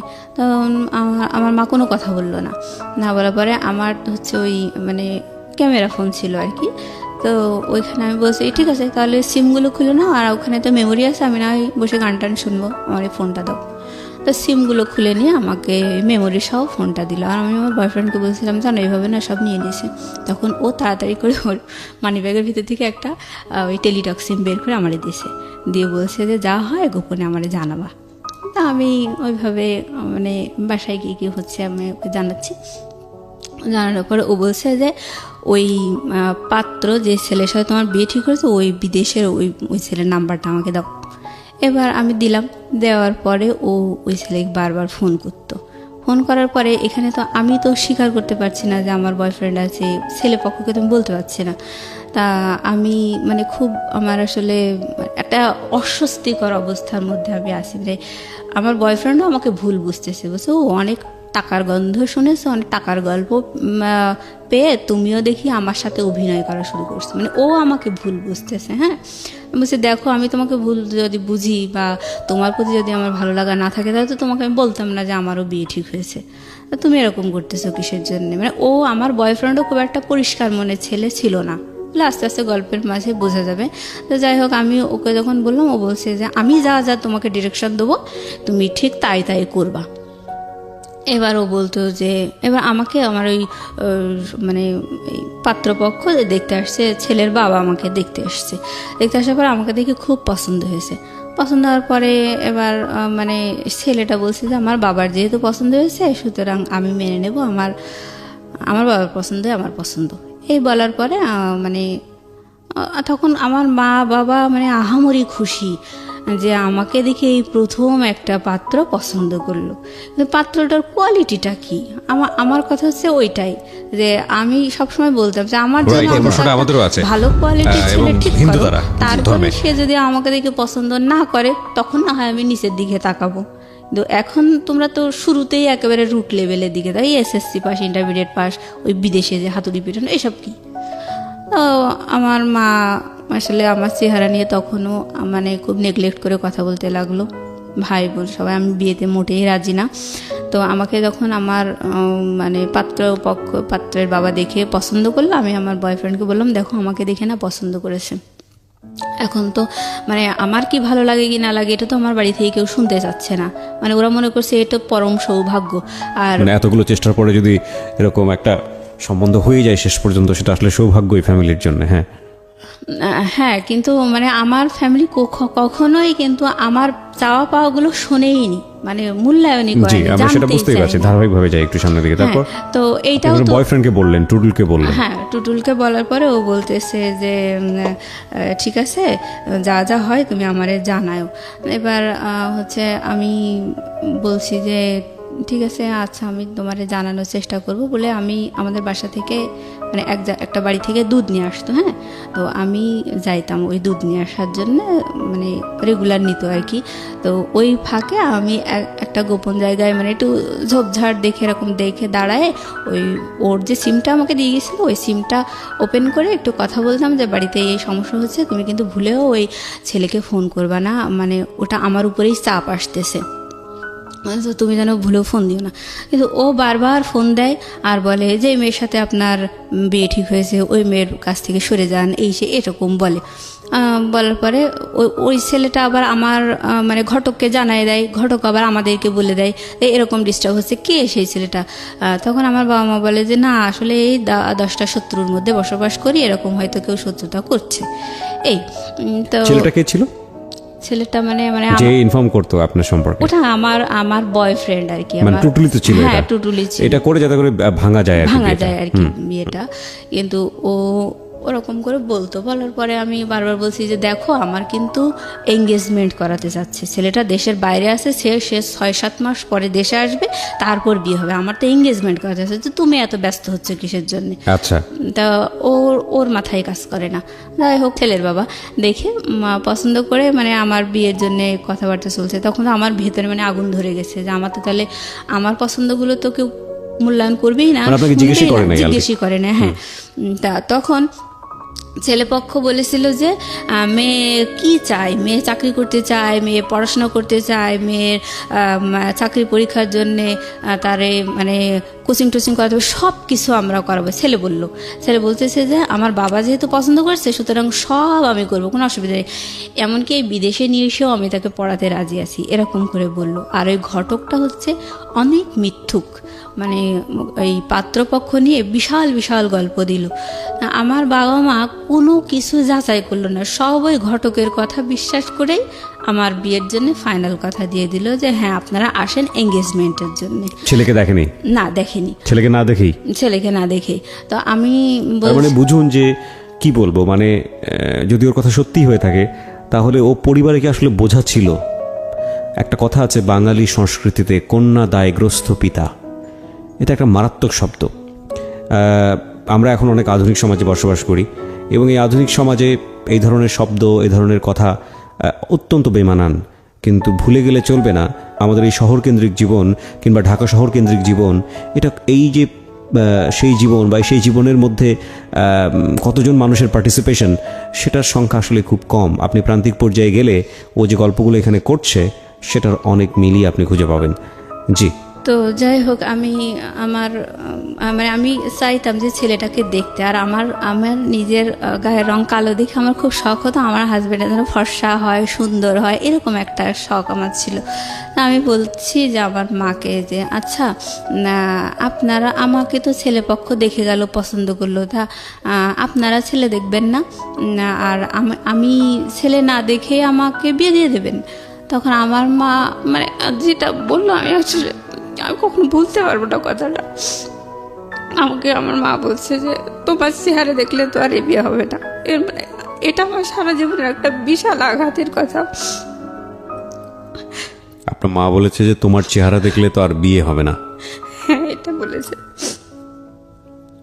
আর এই কথা শুনে মানে আমার প্রতিবাদ করার কোনো ভাষা ছিল না। আপনি এই চেহারা নিয়ে শুরু থেকে যে পর্যন্ত মানে কথা বলছেন, সেখানে মানুষের একটা পারসেপশন হতে পারে যে আপনি দেখতে আসলে কুশ্রী, এতটাই কুশ্রী যে আপনার দিকে তাকানো যায় না। বিষয়টা কিন্তু তা না শ্রোতা, ও দেখতে যথেষ্ট সুন্দর এবং সৃষ্টিকর্তা ওকে বানিয়েছেন। সৃষ্টিকর্তা প্রত্যেককেই কোনো গুণ দিয়ে দুনিয়াতে পাঠান। সুতরাং কোনো সৃষ্টিকেই অসুন্দর বলার কোনো সাহস ধৃষ্টতা আমাদের কারোরই থাকা উচিত নয়। তারপরেও যদি গড়পরতা চোখে যদি আমরা বলার চেষ্টা করি যে একটা মানুষ দেখতে কীরকম, সাদা না কালো, সুন্দর না কুশ্রী, সেই জায়গাটা থেকেও মোটেও কুশ্রী নয়। আপনি অনুমতি দিলে আমি অনুষ্ঠানের কোনো একটা সময় আপনার একটা ছবি আমরা আমাদের ফেসবুকে বা ইউটিউবে দিব, সেখানে যদি আপনার অনুমতি থাকে। হ্যাঁ ইনশাল্লাহ, অবশ্যই। কারণ আমি চেহারা নিয়ে যতটা আমি নেগলেক্টেড হয়েছি না কেন, আমি নিজেকে ভাবতাম না যে আমি আসলেই কুৎসিত। এটা আপনি আমি কখনো ভাবতেন না। আচ্ছা। তো আমার মায়ের কথাটা শুনে এতটা কষ্ট লাগলো, মানে আমি চুপ করে মানে কিছু বলিনি, না বলে আমি রুমে দিয়ে মানে উপর হয়ে শুয়ে কাঁদছি, মানে ভুলতে পারছি না কথাটা। তারপর এভাবে আসলে বলার পরে বেশ কয়েকদিন ধরে আমি বারবারই মানে বিয়ের জন্য আপত্তি করছি। মানে আমার খুবই শখ, মানে মাই হার্ট অ্যান্ড সোল, আমি চাইতাম আমার হাজব্যান্ডের জন্য ভালো শিক্ষিত চাকরিজীবী, মানে একেবারে প্রাণের দাবি মতো। তো আমি সবসময় বলছি যে ও কেমন ছেলে ঠিক হয়েছে, আমার পছন্দ না, ও বিদেশে থাকে, কেমন শিক্ষিত না। তখন এরকম আমার মা বোঝায় যে তোর কি চেহারা, বারবার এরকম করে বলে। আমার ছোট বোন বলতেছে যে ওই তারেকের মতো অত বাজে চেহারার একটা ছেলেও যে তোকে দেখে পছন্দ করলো না, তারপরে তাহলে তোরা তো শখ হয় কি করে, তুই ভালো চেহারার ছেলে চাস, তোর শখ হয় কি করে, তুই নিজের যোগ্যতাটা দেখবি না, এটা বললো। আর বড় বোন বলছে যে কয়েকদিন পরে তো তাসফিয়ার গায়ে হলুদ, তা হচ্ছে তখন মানে আমি বারবার বিয়েতে আপত্তি করছি, আর আমার বয়ফ্রেন্ড ওখানে ফোন করছে, ফোন করে মানে ডিস্টার্ব করছে। এক পর্যায়ে ওরা খুব রেগে যায়, রেগে যেয়ে বলছে যে না, মেয়ের নামে অনেক কথাবার্তা শুনছি, থাকা আবার আর এগোবো না, এরকম অবস্থা। তো সেই সময় আমার বাসা থেকে আমাকে মারধর করছে। আমার বাসাতে জানতো যে ও আমার বয়ফ্রেন্ড, হ্যাঁ, এগুলো অলরেডি জেনে গেছে। আমাকে মানে ওকে দোষারোপ করতেছে আর আমাকে মারধর করতেছে। আর আমি ওকে বারবার বলছি তুমি যেন ভুলে ওখানে ফোন দিও না, বারবার আমার বাসায় প্রেশার আসতেছে। আর আমি তো বলছি যে আমার বিয়েটা হবে না, আমার তো এঙ্গেজমেন্ট করাবে, তাহলে তুমি এত বাড়াবাড়ি করতেছো কিসের? টুটুলকে বলছেন। তারপরে ও কথা শুনে না। তারপর আমি এরকম বলার পরে বাসা থেকে ওই আপত্তি করছি, বারবার আমি বলছি যে না, আমারে তো চাকরি করাবে, তা আমার যেটা জমি রেখে দিয়েছে, তাহলে আমি চাকরি করব, তারপর বিয়ে হবে। মানে আমার এক্সপেকটেশনের কোনো মূল্য নেই। আমার ভাই বলছে হ্যাঁ না, তোকে চাকরি দেওয়া হবে না, তোকে বিয়েই দেওয়া হবে। আর বাবা বলতেছে তোকে তো চাকরি দেব না, তোর জন্য জমি রাখছি, না তোর জমি বিক্রি করে তোরে চাকরি দেব না, তুই ওই হাজির বাড়িতে বউ হয়ে যাবি, ওখানে রান্না বান্না করবি, খাবি দাবি, তো তুই তোর চিন্তা বাদ, তুই ওইখানেই যাবি, তোর বিয়ে দিয়ে দেওয়া হবে। এক কথায় মানে খুব মানে ঝেড়ে ফেলে দেওয়ার মতো একটা আচরণ এরকম করে বললো। তো পাত্রপক্ষ বললো যে মেয়ের নামে এইসব উল্টোপাল্টা শুনছি, বাদ দেন না, আমি এইসবের মধ্যে আর নেই। তারপরে এসবের মধ্যে নেই মানে বয়ফ্রেন্ড বারবার ওকে ফোন টোন করতেছে, ঝামেলা করতেছে। তখন মনে করছে যে আমার বোধহয় আসলেই বয়ফ্রেন্ড আছে। ও যখন ফোন করতো আমার বয়ফ্রেন্ড, তখন ওই সাথে সাথে মানে রিপ্লাই আসতো ওই থাইল্যান্ড থেকে যে এই আমার এরকম নাম্বার থেকে ফোন করেছে, এই বলেছে, বারবার ওই মেয়েকে বিয়ে করতে নিষেধ করে, কি সমস্যা, আমি এসবের মধ্যে এখন আর নেই, এরকম করে বলতো। তারপরে ঘটক শুধু বারবার অনুরোধ করতো, বলতো যে ওরা নানান শত্রুর মধ্যে বসবাস করে, এরকম হয়তো কেউ ডিস্টার্ব করতে পারে, ওর বড় বোনের এরকম উঠায় নিয়ে গেছে, এরকম করে বললো। বলছে বাবা তুমি টেনশন করো না, এরকম করে বলছে। কিন্তু আমার বাড়ি থেকে সবাই বুঝতে পারছে যে টুটুল এরকম ঝামেলা করতেছে। তো আমি তো পরে ঘটক আমাকে ফোন দিয়ে বলছে যে দেখো এরকম সমস্যা হচ্ছে, তা বিষয়টা কি। তখন আমি ক্লিয়ার খুলে বলছি যে দেখেন আমার কি পছন্দ, আমার কি ভালো লাগে, এটা কিন্তু আপনারা কেউই শোনার প্রয়োজন মনে করেননি। আমি সবসময় চাই একটা ভালো শিক্ষিত চাকরিজীবী ছেলে হবে, এরকম। আপনারা তো কেউ কানেই তুলছেন না, আর আমার কেউ জিজ্ঞাসা করলেন না যে ওই ছেলেটা আমার আদৌ পছন্দ কিনা। তখন ওই ঘটক বলছে ও তাহলে তো ওই ছেলেটা মানে থাইল্যান্ডে বারবার ওই পাত্রের কাছে ফোন করছে আর মানে বিয়েতে নিষেধ করতেছে, তাহলে তো তোমার কথার সাথে আমি মিল পাচ্ছি। যে সেই ছেলেটাও শিক্ষিত, মানে ভালো ছেলে, অনেক উল্টোপাল্টা কথা বলছে, আর তোমারও তো দেখি এখানে আসলেই আপত্তি, আমি তো দেখি টুকটাক মিল পাচ্ছি, এরকম বলছে। বলার পরে তখন আমার বাবা বিশাল খেপে গেছে আমার কথাগুলো শুনে। আমি যে ঘটককে যেভাবে বললাম কথাগুলো, ওটা আমার বাবার পাশে বসে বলছে, মানে আমাকে একদম জিম্মি করে রাখছে। আমাকে যখন একটু ফোনে কথা বলতে দিত, তখন মানে আমার বাবা, আমার মা, আমার বোন, ভাই সবাই আমার সামনে বসে থাকতো, আর আমার কাছে রোবটের মতো যা দুটো কথা শিখাই দিত, মানে ওগুলোই আমাকে বলতে হতো। এরকম আমি যে নিজস্ব কিছু কথা বলবো সেটা বলার কোনো সুযোগ নেই, আমাকে পুতুলের মতো যা শিখাই দেবে তাই আমাকে বলতে হবে। তো আমার বাবা বলছে যে বলো সব। তখন ঘটক যেভাবে বললো যে তোমার তো দেখি এখানে মত নেই, তখন আমার আব্বা আমাকে ধমক দিয়ে বললো, এই সব কি কথা বলছিস, তুই বল যে আমার বাবা যা করবে আমি তাতেই রাজি। আমাকে আমার মা পেছন দিক থেকে চুলের মুঠি ধরে একটু খেচে টেচে দিল, এরকম মানে মারধর করলো, চড়চাপড় মারলো আপনার গায়ে। হ্যাঁ। তারপরে আমি বাবার কথাই বললাম, যে ঠিক আছে, আমার এরকম শখ ছিল ঠিকই, কিন্তু আমি চাই বাবা যা করবে তাই, মানে বাধ্য হয়ে বললাম আর কি। মানে রাজি হয়ে গেলেন, এবং ছেলেটাকে তখন আপনি দেখেননি? না, তখনও দেখিনি। তো যাই হোক, রাজি হওয়ার পরে এবার আমি আবারও চুরি করে আমার বয়ফ্রেন্ডকে ফোন করে, মানে ফোন দিছি। দেওয়ার পরে আমি বলছি, দেখো আমাকে না এরকম করে বারবার বলছে, আমাকে তো আসলে এঙ্গেজমেন্ট করাবে, তো তুমি এরকম বারবার করে ফোন দিও না, বারবার ঝামেলা করতেছো কিসের জন্য। তখন ও বলতেছে যে আচ্ছা ঠিক আছে, আমি আর ফোন টোন দেবো না। বলছে আমি তো তোমার পক্ষেই আছি, তাহলে তুমি বারবার কেন ফোন করতেছো, আর এভাবে মানে মারধর করতেছে, রাগারাগি করতেছে সবাই, তুমিই তো ভুলাচ্ছ সিচুয়েশনটা, তা এরকম কেন করতেছো। তখন বলছে আচ্ছা ঠিক আছে, আমি ফোন দেব না। তো এর ভিতরে ও আবার একদিন আমাকে বলেছে যে আমি ওই ছেলের সাথে কথা বলবো, প্লাস তুমিও কথা বলবা। বলার পরে হচ্ছে যেভাবে হোক বিয়েটা ভাঙতেই হবে, এনি কস্ট। আমি বলছি যে না, তুমি এরকম বাড়াবাড়ি করো না, আমার কিন্তু খুব যে সিরিয়াস ডিসিশন নিয়েছে তা কিন্তু না, আমার তো চাকরি বাকরি করায় ইয়ে করবে এরকম বলছিল, আর আমার তো মানে এঙ্গেজমেন্ট করাবে এরকম বলেছে তো বাড়ির পক্ষ থেকে, তুমি এত বাড়াবাড়ি করো কেন।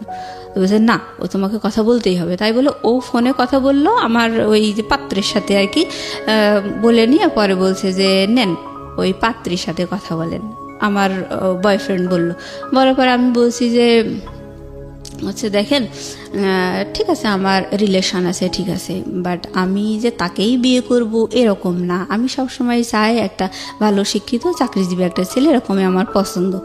তো আমার বাবা মা যদি ওরকম একটা ছেলেও ঠিক করে আমি তাতেও রাজি, এরকম কথাটা আমি বলেছি, কিন্তু আড়ালে, হ্যাঁ, ওর সামনে বলিনি, বয়ফ্রেন্ডের সামনে বলিনি।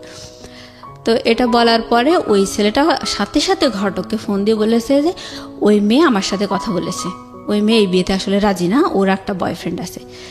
বলার পরে ঘটক মানে সেই সন্ধ্যাবেলায় তাড়াতাড়ি করে গাড়ি ভাড়া করে বাসায় চলে এসেছে। এসে বলছে হ্যাঁ আমি কী সব উল্টোপাল্টা শুনলাম, মেয়েও সেই পাত্রের সাথে কথা বলেছে, মেয়ের বয়ফ্রেন্ডও কথা বলেছে, কি ভয়ঙ্কর কথা শুনলাম, আর ছেলের বাবা আমার সাথে খুব বার্গেনিং করছে, রাগারাগি করতেছে। তো তখন আমার বাবা বুঝে ফেলেছে যে আসলে আমি কাজটা করেছি। ওই দিন আমার মা আর আমার মা অসুস্থ ছিল, আর বাবা হচ্ছে আমার মাকে নিয়ে যশোরে গিয়েছিল ডাক্তার দেখানোর জন্যে। তো ওই সময়টা বাসায় আসলে কেউ ছিল না, আমার ছোটো বোন ছিল। তো ওই সময়টাতে আমি আসলে এরকম আমার বয়ফ্রেন্ডই আমাকে বাধ্য করেছে ওর সাথে কথা বলার জন্য। তো বাসায় এসে যখন এরকম হুলুস তুলুস কাণ্ড দেখলো, তখন আমার মাও আমাকে মারলো, তারপরে আমার বাবাও খুব দুর্ব্যবহার করলো। করার পরে আমার বাবা ফোন ধরাই দিয়ে বলছে শোনো, তুমি যদি আসলেই কথা বলেই থাকো মানলাম, অসুবিধা নেই, এখন কথা হচ্ছে যে তোমাকে ভয়েস চেঞ্জ করে ওই ছেলের সাথে কথা বলতে হবে, যে যে ওই ছেলেটার সাথে তুমি আসলে কথা বলোনি, এটাই বুঝাতে হবে। তো মানে আমি চারিদিক থেকে ধরা খেয়ে গেলাম দেখে মানে খুব মানে ভীতু হয়ে গেছি। আর মানে আমি তো জিম্মি, আমার বাকশক্তিটাও যেন জিম্মি, এরকম অবস্থা। তো আমি বলছি আচ্ছা ঠিক আছে। তারপর আমার ওই পাত্রটার সাথে আমার বাবা ফোনে কথা বলাই দিল, আমার বাবার ফোন থেকে বলছে যে কথা বলো। এবার আমি ভয়েস তো আর চেঞ্জ করা যায় না। তারপর আমি চেষ্টা করছি, মানে আমি মারধর খেয়ে একেবারে সোজা হয়ে গেছি আর কি। তো আমি যথাসম্ভব চেষ্টা করলাম যে একটু অন্যভাবে কথা বলার জন্য, যে আমার ভয়েসটা যাতে না বুঝতে পারে আর কি। তো ওরকম করে আমি বলছি, না আমার বাবা যা ঠিক করেছে আমি তাতেই রাজি, আমার আসলে কিছু বলার নেই, আপনি যে মেয়ের ভয়েস শুনেছেন সেটা ভুল, ওটা আমি না। এরকম পরে এখন আমি বলছি, তাহলে আপনি বলেন তো দেখি ওই মেয়েটার ভয়েসের সাথে কি আমার মিল আছে? ও বলছে যে না, আপনার ভয়েসের সাথে কোনো মিল নেই। ওই এ কথাটা বললো। তারপরে আমার বাবা, আমার ফোনের পিছন দিকে আমার বোন, আমার মা একদম কান লাগিয়ে থাকতো, আর ওই পাত্র কি বলছে সেগুলো আমার মা আর বোন শুনতো, আর আমার মা বোন দুজন মিলে আমাকে ওই পেছন দিক থেকে কিলঘুষি মারতো আর ফিসফিস করে বলতো, এটা বল ওটা বল, আমি রাজি, এরকম করে বলতে বলতো, আর আমি তাই বলতাম। বলার পরে পরিবেশ ঠিক হয়ে গেল। হওয়ার পরে এবার হচ্ছে পাত্র, মানে ওই আমার ওই পাত্রের বাবা আর কি বলছে যে আমি তো একা দেখে আসছি, এবার আমি চাচ্ছি যে আমার ছেলে, বৌমা, মেয়ে, জামাই সবাইকে নিয়ে পাত্রিকা আর একটু দেখে আসবো, আর হচ্ছে মানে এঙ্গেজমেন্ট করাই আসবো, এরকম বললো। বলার পরে আমি বলছি যে দেখো, আমার বয়ফ্রেন্ডকে বলছি, দেখো ওই সামনে শুক্রবার না আমার হচ্ছে এঙ্গেজমেন্ট, ওই তুমি বারবার ফোন দিয়েও কিন্তু পজিশন হলো না, আর আমি তো তাদের হাতে বন্দি আছি, আমার ওই পুতুলের মতো যা বলতে বলছে তাই আমি বলে যাচ্ছি, তাহলে এগুলো করে কোনো লাভ হচ্ছে না, তুমি থামো, এঙ্গেজমেন্টটা অন্তত হতে দাও। তারপর মানে এঙ্গেজমেন্ট হবে হচ্ছে আগামীকাল শুক্রবার, আজকে হচ্ছে বৃহস্পতিবার, আজকে আমি বিকেলবেলা আমার বয়ফ্রেন্ডকে জানাচ্ছি যে দেখো আমার আগামীকালকে এঙ্গেজমেন্ট। তা আমি ওরকম বলার পরে আমার বয়ফ্রেন্ড বলছে, দেখো আমি খুব দুশ্চিন্তায় আছি, যেভাবেই হোক তুমি এই এঙ্গেজমেন্ট বন্ধ করো, আমি কখনোই চাই না তোমার হাতে এঙ্গেজমেন্টের আংটি উঠুক, আমি একদমই চাই না, যদি এরকম হয় তোমার সাথে আমার রিলেশন কিন্তু ব্রেকআপ হয়ে যাবে। তো আমার বয়ফ্রেন্ড ওভাবে নিষেধ করে দেওয়ার পরে আমি খুব দুশ্চিন্তায় পড়ে গেলাম। পরে হঠাৎ করে আমি ভাবছি কীভাবে বিয়ে ভাঙা যায়, কীভাবে এঙ্গেজমেন্ট ভাঙা যায়, কীভাবে ওদের আশাটা বন্ধ করা যায়, এই দুশ্চিন্তা করতে করতে বাসায় ফিরে আসছি। তোর কি মত এবার বল দেখি, তুই এত ঘুলাচ্ছিস, কি সমস্যাটা কি এবার বল। তো আমি বলছি, দেখেন বিয়েটা তো ভেঙেই গেছে, তার টুটুল তো অনেক ভালো স্টুডেন্ট, টুটুলের একটা ভালো চাকরি বাকরি হলে তখন ওর সাথেই আমাকে দিয়েন বিয়ে। এই কথাটা আমি যখনই বলেছি, বলার পরে আমার মা সে চোখ বন্ধ করে উল্টো পাল্টা সারা গায়ে আমাকে বাড়ুন দিয়ে মারতে মারি চোটে বেঁধে আমি সারা ঘরে আমি হিসু করে ফেলছি। হ্যাঁ, ওহো, কাপড় চোপড় নষ্ট হয়ে গেছে। আর আমার ভাই বারবার ঠেকাচ্ছে, বলছে থাক আর মারতে হবে না, মারতে হবে না। আমার বড়পা যখনই বারবার বিয়েতে একটু বাধা আসছিল তখনই আমার বড়পা খুব রেগে যেত। ও বলতো যে ওরে বাবা, তাহলে তো টুটুলের সাথে হয়তো ওর বিয়ে হবে, এরকম ওর তো স্বপ্ন ও একাই বিসিএস ক্যাডার হবে। হ্যাঁ, টুটুলের সাথে কোনোভাবেই যেন আমার না হয়, যার জন্য ও বেশি খেপে যেত। তো আমাকে যখন মারধর করেছে তখন আমার বড়পা বলছে যে ঠেকাচ্ছিস কিসের জন্যে, মারুক, ওকে মারুক, পাক্কা শয়তান, আর অনেক শয়তান, অনেক হারামি, কতভাবে যে আমাদেরকে হ্যারাস করলো, ওকে কি খারাপ ছেলের সাথে দেওয়া হচ্ছে, এরকম করে মারিস চোটে। আমি বলছি আচ্ছা ঠিক আছে, আমি ওই মোবাইলে বিয়ে করতেই রাজি আছি। তখন আমার মা বলছে যে ভূত না ঝাড়ালে হয় না, এভাবে বলছে। বলার পরে যাই হোক আমি বিয়েতে রাজি হয়ে গেছি দেখে আমার বয়ফ্রেন্ডের সাথে আমি কথাবার্তা বন্ধ করে দিছি।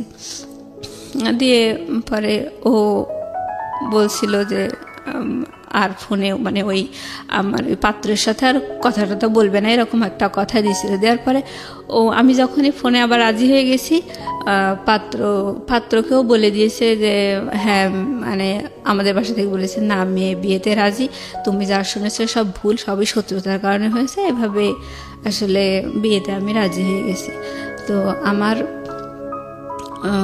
যখন এরকম আমি বিয়েতে আপত্তি করতাম তখন আমার বড় বোন, সবাই আমার চেহারা নিয়ে নেগলেক্ট করেছে। আমার বড় বোন বলতো যে দুদিন বাদে তো আমার যখন বিয়েটা একেবারে ভেঙেই গেছিলো, ওই যে এঙ্গেজমেন্ট করতে এসেও আসলো না, আমি একটু ঝামেলা করছিলাম। তো ওই সময় আমার বড় বোন বলছিল যে কয়েকদিন পরে তো তাসফিয়ার গায়ে হলুদ, তখন তো অনেক মেহমান আসবে, তা তুই একটু ভালো করে সাজিস, যদি তোর দেখে কেউ পছন্দ করে তখন যদি তোর একটা গতি হয়, এরকম করে উপহাস করে বলল। তো যাই হোক, পরে আমার বড় বোন আমি বিয়েতে রাজি হওয়ার পরে বললো, সেই তো রাজি হলি, তাহলে আর এত ঘোল খাওয়ার কি দরকার ছিল? সারা ঘর হিসু টিসু করে কি একটা ইয়াং মেয়ে লজ্জাও করে না, সি এরকম করে বললো। যাই হোক, আমি তখন মানে নিজে কোথায় যেন হারিয়ে গেছি, এরকম সবাই দুর্ব্যবহার করে আমাকে বিয়েতে রাজি করালো। আর আমি যখন আপত্তি করতাম তখন আমার বাবাও ঘটককে বলতো যে, ভাই আপনি টেনশন করেন না, আমার ছোট মেয়েটার বিয়ে হয়ে গেলে ওকে আমি বাড়ি থেকে বের করে দেব, ও কোনো দারোয়ান টারোয়ান ধরে নিকি করে থাকতে যাক, ওরে আমি বাড়ি থেকে বের করে দেব। দিয়ে এই কথা বললে আমার বাবার সাথে কথা বলতো না। তারপরে আমাকে পরে একদিন সকালবেলা ওরকম আবার ওরকম করে কথা বললো, বলে আমার গলা টিপে ধরে বললো যে, মরতে পারিস না, এরকম করে তোর আমি বাড়ি থেকে বের করি। তো যাই হোক, আমি মারধর করার পরে আমি চারিদিক থেকে মানে জিম্মি হয়ে গেলাম, আমি বিয়েতে রাজি হয়ে গেছি। এবার আমার বিয়েটার ডেট পড়লো হচ্ছে জানুয়ারি 7 তারিখ 2011 সাল। তো আমার এই ঘটনাগুলো হচ্ছে মানে ডিসেম্বরের শেষের দিকে, 2010 সাল ডিসেম্বরের শেষের দিকে। তো আমার ছোট বোনের পাত্রপক্ষ বিশাল গল্প করছিল, বলছিল যে সীতাহার দেবে, অনেক গহনা দেবে, অনেক কিছু, বিশাল গল্প আর কি। মানে আমার মা বাবা সবসময় ওই ঘটকের গল্প শুনেই বিয়েতে রাজি। হ্যাঁ, কেউ যাচাই করেনি যে আদৌ ঠিক শুনছি কিনা, কারণ আপনাকে নিয়ে অনেক টেন্স ছিল তারা। হ্যাঁ, আমার ছোট বোনের ব্যাপারে, আমার ছোট বোনের যে বিয়ে ঠিক করছিল যে ডিপ্লোমা ইঞ্জিনিয়ার, ওরও পছন্দ ছিল না। আর ওরও মানে ওর পাত্রপক্ষ থেকেও বড় বড় গল্প শুনেছিল, ওগুলোও যাচাই করেনি আর কি। মানে ছোট বোনের ওগুলোও যাচাই করেনি, মানে ওরে তো মান সম্মান বাঁচানোর জন্য তড়িঘড়ি করে বিয়ে দিতে চাইছিল। তো যাই হোক, ওর বিয়ের ডেট পড়লো হচ্ছে ডিসেম্বরের 23 তারিখে। তো এদিকে আমিও বিয়েতে রাজি হয়ে গেছি। এবার আমার ছোট বোনের বিয়ের দিন পাত্রপক্ষ আসলো। তো পাত্রপক্ষ যে মানে আহামরি গল্প দিয়েছিল, সেই গল্প অনুযায়ী বিয়ের দিন কিছুই পাওয়া গেল না। বলছিল যে 40-50 ভরি স্বর্ণের গহনা দেবে, অনেক কিছু, অনেক টাকা দেনমোহর হবে, মেলা গল্প শুনেই তো বাবা মা রাজি হয়েছিল। তবে দেখা গেল যে 1.5 থেকে 2 ভরি স্বর্ণের গহনা দিয়েছে, আর এই যে হাতে 2টা বালা দিয়েছে, সেটা হচ্ছে ব্রোঞ্জের উপরে 4-5 আনা স্বর্ণ মানে ঘষা টসা দিয়ে বানায় আর কি, ওরকম বালা দিয়েছে। মানে আমার বোন যে অনুযায়ী গল্প শুনছিল সেই অনুযায়ী কিচ্ছু পায়নি দেখে ওর খুব মন খারাপ, বললো আমার কি দিল, কোথায় দিল, এরকম। তা যাই হোক, আমার ছোট বোনের বিয়ে হয়ে গেল। বিয়ে হওয়ার পরে শ্বশুরবাড়িতে গেল। আমার বোনটা আসলে একটু কি বলবো, ও মানে অল্পতে একটু বেশি গল্প দেওয়া স্বভাব ছিল ওর। ও আমাকে বলছে, ওর বিয়ের 3 দিন পরে ওরা এসছে, মানে আমার ছোট বোন ছোট বোনাই ওরা আমাদের বাসায় এসছে বিয়ের 3 দিন পরে। তখন ঘটক মানে আমার বিয়ের জন্য রেডি। তো ঘটক আর ঘটকের ওয়াইফ, আমার ফুপুই হয় ঘটকের ওয়াইফ, তো উনি বলছে যে তাসফিয়ার বিয়েতে, আমার মা বলছে যে তাসফিয়ার বিয়েতে তো বিরাট গল্প শুনলাম, তো সেই অনুযায়ী তো কিছু পেলাম না। তো আমার ফুপু বলছে যে ঠিক আছে, মুসলিমার বিয়েতে আপনারা খুব ভালো করে যাচাই করে নিন, যেহেতু এইটাতে পাননি, আর 2টো পাত্রই তো আমার হাজব্যান্ড ঠিক করেছে, তো এটা আপনারা যাচাই করেই নেন। তখন আমার মা বলছে না, যাচাই করা লাগবে না, যেহেতু পাত্রের বাবা হাজি, যাচাই করা লাগবে না। বলছে না যাচাই করেই নিতে হবে, এরকম করে বললো। কিন্তু তারপরেও যাচাই করেনি। তো বিয়ের 3 দিন পরে আমার ছোট বোন আসলো রাতের বেলা। তো আমার ওই ঘটক আমার আব্বার সাথে আলাপ করছে যে বিয়ে নিয়ে এই মেয়েটার অনেক ঝামেলা ঝঞ্ঝাট হয়েছে, তো এখন আর বিয়ের ব্যাপারে আমি কোনো কথা বলবো না, এখন রাজি করালে আপনারাই রাজি করাইছেন, আপনারাই ফাইনাল মেয়ের সাথে কথা বলেন। তখন আমার আব্বার ডাকলো, ডেকে আমারে বলতেছে যে হচ্ছে হ্যাঁ বলো, তুমি কথা বলো, তুমি কি বলতে চাচ্ছ। তখন আমার মা রান্নাঘরে বসে রান্না করছে, আমি ডাইনিংয়ে, আমার বাবা, ঘটক, আমার বোন, আমরা কথা বলছি। তো আমি বলছি, আমি লাস্ট চেষ্টা করছি ওটা বিয়েটা আটকানোর, ওটা হচ্ছে আমার লাস্ট চেষ্টা। সেটা হচ্ছে আমি বলছি যে দেখো, তাসফিয়ার বিয়ের সময় তো মানে একেবারে আকাশ ছোঁয়া গল্প শোনা গেল, তার গহনা, তার পোশাক আশাক, বিশাল গল্প শোনা গেল যে এই দেবে, কিন্তু সেই অনুযায়ী কিন্তু বিয়েতে কিছুই হয়নি। তাহলে আমাকে অন্তত এঙ্গেজমেন্ট করায় রাখো, তারপর সব কিছু যাচাই টাচাই করে নিয়ে উনি তো 6-7 মাস পরে আসবে, তখন আমার বিয়ে দিও। এই কথাটা কেবল আমি বলছি, ওটা আমার বিয়ের ভাঙা। তখনও আমি মানে মন থেকে রাজি না, তো মার খেয়ে রাজি হয়েছি। ওই সময় ওটা যখন বললাম, তখন আমার মা রান্নাঘর থেকে বলছে, আর একটু বাড়ুন দিয়ে মারবো নাকি, এরকম বলছে আমার মা। আর আমার বাবা বলছে যে তাসফিয়ার বিয়েতে কি পাওয়া গেছে কি পাওয়া যায়নি ওসব তোমার দেখার দরকার নেই, তুমি এই বিয়েতে রাজি, তুমি এখন কথা বলো। তো আমি দেখলাম যে না, আর আসলে বলার আর কিছু নেই। আমি মনে মনে বললাম, পরে আমি বসে আচ্ছা ঠিক আছে তোমরা যাবার তাই করো। মানে আমি মানে কেমন আমার মনটা অন্য একটা জগতে অন্ধকারের মধ্যে হারিয়ে গেছে, হতাশা, মানসিক আঘাত, কষ্ট, দিকে বয়ফ্রেন্ড তো মেলা ঘুলাইয়ে দিল। তো যাই হোক আমি বললাম আচ্ছা ঠিক আছে। তখন আমার বাবা বললো যে ঠিক আছে তুমি হাজী সাহেবের সাথে কথা বলো। পরে আমি বলছি কি কথা বলবো, বলছে যে তুমি যে চোখের সমস্যার কথা বলছিলা, উনি কষ্ট পাইছে, তুমি এখন তার কাছে ক্ষমা চাও।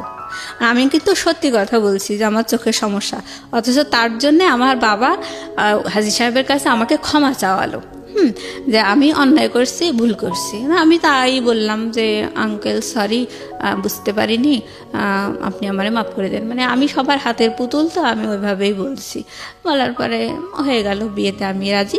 তারপরে জানুয়ারির 7 তারিখে আমার বিয়ের ডেট পড়লো। আমার ফোন, মানে ওটাতে তো শুধু মেমোরি ছিল। আমার মা বলল, মানে যখন ওই আমাকে মেরে ধরে বিয়েতে রাজি করা ছিল বারণ দিয়ে, তখন বলছে এই ফোনের মধ্যেও নিশ্চয়ই কোনো ঝামেলা আছে, তাই বলে ওইটাও কেড়ে নিয়েছিল। হ্যাঁ, তারপরে যাই হোক, পরে আমাকে বলল যে আমি বিয়েতে রাজি হওয়ার পরে আমাকে দেখতে আসবে আরও একবার, আমার ওই হাজী সাহেব আর একবার দেখতে আসবে পরের দিন। আমাকে বললো ভালো ড্রেস আপ করে রাখো, উনি আসবে, দেখে যাবে। আসলো, আসার পরে দেখা টাকা করে গেল। এবার জানুয়ারির 7 তারিখ বিয়ের ডেট পড়লো। তো ওই বিয়ের দিন আমার ছোট বোন, ছোট বোনাই আসছে। তো আমার ছোট বোনাই বলছে আমার মাকে যে আম্মা হচ্ছে আপি, আমি যতদূর শুনেছি যে আপিকে আপনারা যথেষ্ট মেরে ধরে রাজি করাইছেন, তা পাত্র তো আমরা কেউই দেখিনি, তাহলে এভাবে মোবাইলে বিয়ে দেওয়াটা কি ঠিক হচ্ছে? তার চেয়ে বরং এঙ্গেজমেন্ট করায় রাখেন, আমরা সবাই মিলে আরেকটু দেখি যে আমরা যা শুনেছি সেগুলো আদৌ সত্যি কিনা। তখন আমার মা বলছে ওরে বাবা, ছেলেটার 250 বিঘা জমি আছে, ছেলের বাবার 250 বিঘা জমির মালিক, তাকে 30 বিঘার উপরে বিল আছে, তারপরে ছেলেটা 10 লক্ষ টাকার গহনা নিয়ে এসেছে, তুমি এসে ভালো আর কি কি বলছো? বাদ দাও, তোমরা ছোট মানুষ, তোমরা বোঝো না, আসলে বাদ দাও, মোবাইলেই বিয়ে হবে। এবার ছেলেপক্ষ চলে আসছে মাইক্রোওয়েভ করে। তো এখন আসার পরে আমার যে মানে কাজী নিয়ে আসছে আমার বাবা, কাজী আনার পরে কাজী বলছে যে মোবাইলে বিয়ে কি, এটা শরীয়তসম্মত না, এটা আমি পড়াতে পারবো না, আর এই ধরনের বিয়ে টেকেও না, এরকম বোকার মতো সিদ্ধান্ত কেন নিচ্ছেন আপনারা? তখন আমার আব্বা বলছে আপনাকে এসব ভাবতে হবে না, বিয়ে মোবাইলেই হবে। তো বলছে ও আচ্ছা ঠিক আছে। তাই বলে মনে করেন ওই কাজী যে রেজিস্টার খাতা, মানে বিয়ে টিয়ে লেখালেখি, ওই রেজিস্টারে আমার নাম ঠিকানা সব কিছু লিখলো, পাত্রের বাবাও পাত্রের নাম ঠিকানা সব কিছু লিখলো, আর ঘটক হচ্ছে উকিল, আর এরকম, আর হচ্ছে মানে আমার বাবা, তারপরে পাত্রের মামা, এরা পাত্রের ভাই, এরা হচ্ছে বিয়ের সাক্ষী। তা হওয়ার পরে আমাকে মানে এসেছে আমার কাজী প্লাস ওই পাত্রপক্ষের লোকজন মানে আমার রুমে আসছে, এসে ওগুলো সই টই সব করা আছে, আমি সই করে দিয়েছি, এই পাত্রের ঠিকানা এইগুলো বলে টলে বলছে আপনি কি রাজি, আপনি কি কবুল বলছেন? তখন আমি বলছি যে কবুল। ছেলেটাকে দেখেন? না না না না, আমি দেখিনি। আমি মোবাইলে কবুল বলিনি, আমি কবুল বলছি হচ্ছে কাজীর সামনে। কাজী ওখানে আমার বাবা, তারপর কাজী, ঘটক, মানে পাত্রের বাবা, পাত্রের ভাই, এগুলো সবাই আমার রুমে সবাই দেখছে যে আমাকে কবুল পড়াচ্ছে, আমি কবুল বলছি। তখন মোবাইল ছিল না কানে? আমি ছেলেটাও শুনে নাই? না না না, ছেলেটাও শুনে নাই। আমি এভাবে কবুল বলছি, আমাকে 3 বার কবুল বলতে বললো, আমি 3 বার কবুল বললাম। বলার পরে ওনারা আমার রুম থেকে বেরিয়ে গেল। তা দেনমোহর করছিল 1 লক্ষ টাকা। তো এভাবে আমি আর কবুল বলানোর পর আমি ওদের সামনে কবুল বলছি, আমি ফোনে কবুল বলি নাই, আমার কবুল বলার সাক্ষীও না ওনারা। তো যাই হোক, আমি কবুল বলার পরে ওনারা আমার রুম থেকে বেরিয়ে গেলেন। বেরিয়ে যাওয়ার পরে ড্রয়িং রুমে ওনারা সবাই বসে আছেন, পাত্রপক্ষের সবাই, আমার ছোট বুনাই, আমাদের বাড়ির সবাই। আমি ছিলাম না, আমি দরজার কাছে, ড্রয়িং রুমে দরজার কাছে আমি দাঁড়িয়েছিলাম। এখন পাত্র হচ্ছে মানে কাজী হচ্ছে কানে মোবাইলটা নিয়েছে, নিয়ে ওই নাম ঠিকানা সব বলছে, বলে পাত্রকে বলছে বলেন কবুল, বলেন কবুল, এরকম। তো উনি ওই পাশ থেকে কবুল বলছে, আসলে ওই পাত্র বলছে না কে বলছে সে আল্লাহ জানে। না না না, লাউড স্পিকারও দেয়নি। তো কবুল ওইভাবে আসলে বিয়েটা হলো, মোবাইলে সে কবুল বলল, কিন্তু ওই কাবিন নামায় পাত্রের কোনো সিগনেচার নেই, মানে পাত্র উপস্থিতি নেই আর কি। সে বিদেশ থেকে মোবাইলে কবুল বলল, আর আমি দেশে থেকে। তাও আপনারা কেউ শোনেননি সেই কবুল? না, আমরা কেউ শুনিনি সেই কবুল। তো যাই হোক, এবার ওই দোয়া দরুদ পড়লো আর কি, কলেমা এগুলো পড়ে নিয়ে একটু মোনাজাত করলো। সেই সময় ওই আর কি লাউড দিল আর কি, লাউড দিয়ে ওইখান থেকে পাত্রের তার ওই 2-4টা বন্ধু টন্ধু নিয়ে ওই একা একা সেখানেও সে কি পড়ছে দোয়া দরুদ, আর এরাও পড়ছে, মানে এটা লাউডে হয়েছে আর কি। তো কবুলটা লাউডে হলো না কেন? কবুলটা লাউডে হলো না মানে ওরা ওই সময় আসলে বোঝেনি যে এটা লাউডে করতে। আর আমার বাবা মায়ের বিশ্বাস হচ্ছে যে হ্যাঁ আমরা মোবাইলেই বিয়ে দিচ্ছি, ব্যাস। তারা জাস্টিফাই করছে না যে আসলে ছেলেটা কবুল বলছে নাকি আদৌ বলছে না, এগুলো কেউ জাস্টিফাই করছে না। আর তারা মাথায়ও আসেনি যে আদৌ কবুল বলছে, বা ওই কবুল শব্দটা তাদের শোনার আগ্রহ এরকম ছিল না। তাদের কথা যে এই মোবাইলেই তো বিয়ে দিচ্ছি এই। আর তাদের সবচেয়ে বেশি আত্মবিশ্বাস ছেলের বাবা হাজি, সুতরাং তারা কখনোই ফাঁকি দেবে না, এই ধরনের একটা মানে ট্রাস্ট তাদের মধ্যে। তো যাই হোক, বিয়ে হয়ে গেল। হওয়ার পরে আবার আমার শ্বশুর হয়ে গেল হাজি সাহেব। আমরা সবাই মানে একসাথে ডাইনিংয়ে বসে খাওয়া দাওয়া করলাম। করার পরে মানে আমরা না, সরি, ওই মানে পাত্রপক্ষকে আমার ওই ননদ শ্বশুর শাশুড়ি সবাই ডাইনিংয়ে বসে আছে, আমি সবাইকে খেতে দিচ্ছি। খাওয়া দাওয়ার পরে ওনারা, আমার শাশুড়ি একটা কথা বলে গেলেন যে মা, এই মোবাইলে বিয়ে হয়েছে এই কথাটা কখনো কাউকে বলবা না। ইভেন আমার মা আমার পরিবারের সবাইকে বলে গেল যে এই কথাটা কখনো কাউকে বলবেন না যে মোবাইলে বিয়ে হয়েছে, কারণ এটা শরীয়তসম্মত না। আমাদের তো আবারও পরে বিয়ে পড়াতে হবে, যখন ছেলে 6-7 মাস পরে আবার দেশে আসবে তখন তো আবারও বিয়ে পড়াতে হবে, নাহলে তো একসাথে থাকতে পারবে না। আমরা শুধু জাস্ট বেঁধে রাখার জন্যে এরকম করে কবুল পড়ালাম। এরকম কবুল পড়ায় ওই এঙ্গেজমেন্টের আংটিটা আমার হাতে পড়াই দিছে। ওনারা খেয়ে দিয়ে চলে গেলেন, আর এভাবে আমাকে বলে গেলেন। বলার পরে পরের দিন সকালবেলা আমার মা হাঁপ ছেড়ে পাড়া প্রতিবেশীদের সাথে বলছে মেয়ে বিয়ে দিয়ে দিয়েছি। মানে আমি বললাম না, আমার মায়ের আগাম গল্প করার একটা অভ্যাস আছে, তো ওরকম মানে গল্প করতেছে। তখন পাড়া প্রতিবেশীরা বিশ্বাসই করছে না, বলছে কখন বিয়ে দিলেন, কই কোনো লোকজন আসলো না, কিছুই দেখলাম না, কখন বিয়ে দিলেন? ওরা বিশ্বাসই করতে চাচ্ছিল না। পরে আমার মা বলছে না, গতকাল 1 মাইক্রো লোকজন আসছিল। বলছে হ্যাঁ, একটা মাইক্রো দেখছিলাম। তা আমরা ভাবছিলাম হয়তো আপনার ছোট মেয়ের শ্বশুরবাড়ি থেকে লোক আসছে, এরকম ভাবছিলাম। বলছে না, আমার ওই মেজো মেয়ের মোবাইলে বিয়ে। তো পাড়া প্রতিবেশীরা বলতে লাগলো যে মোবাইলে বিয়ে দিলেন, এটা মোবাইলে আবার বিয়ে হয় নাকি? তখন আমার মা বললো যে না, আসলে ওদের খুব আগ্রহ ছিল, এঙ্গেজমেন্ট করাতে চাইছিলাম, ওদের এত আগ্রহ দেখে মোবাইলেই দিলাম। তো ওরা বললো তো ভালোই তো, পরপর 2টা মেয়ে বিয়ে হয়ে গেল, ভালোই তো হয়েছে। আর আমার মা তো বিশাল ঘটক যেমন গল্প করছে ঠিক সেইভাবেই সেই গল্পগুলোই বলতে লাগলো পাড়া প্রতিবেশীদের সাথে। তো বিয়ের মানে 2 দিন পরে আমার শ্বশুর বলল যে বাড়িতে তো আমরা শুধু বুড়াবুড়িই থাকি, তো বৌমাকে একটু বেড়াতে নিয়ে যাবো, 1 দিন রেখেই মানে আবার দিয়ে যাব, তো মানে একটু দেন। তাই বলে আমাকে বিয়ের 2 দিন পরে আমার শ্বশুর এসে আমাকে একটু নিয়ে গেল বেড়ানোর জন্যে। তো গেলাম শ্বশুর বাড়িতে। যাওয়ার পরে আমার বিকেলবেলা আমার শ্বশুর মানে ঘটক তো অনেক অনেক গল্প দিয়েছিল, তো সেইগুলোর বাস্তবতা আমার শ্বশুর দেখাচ্ছে। তো ঘটক যখন বিয়ের সময় বড় বড় গল্প দিত, শ্বশুরের কানে সেই কথাগুলো যায়নি।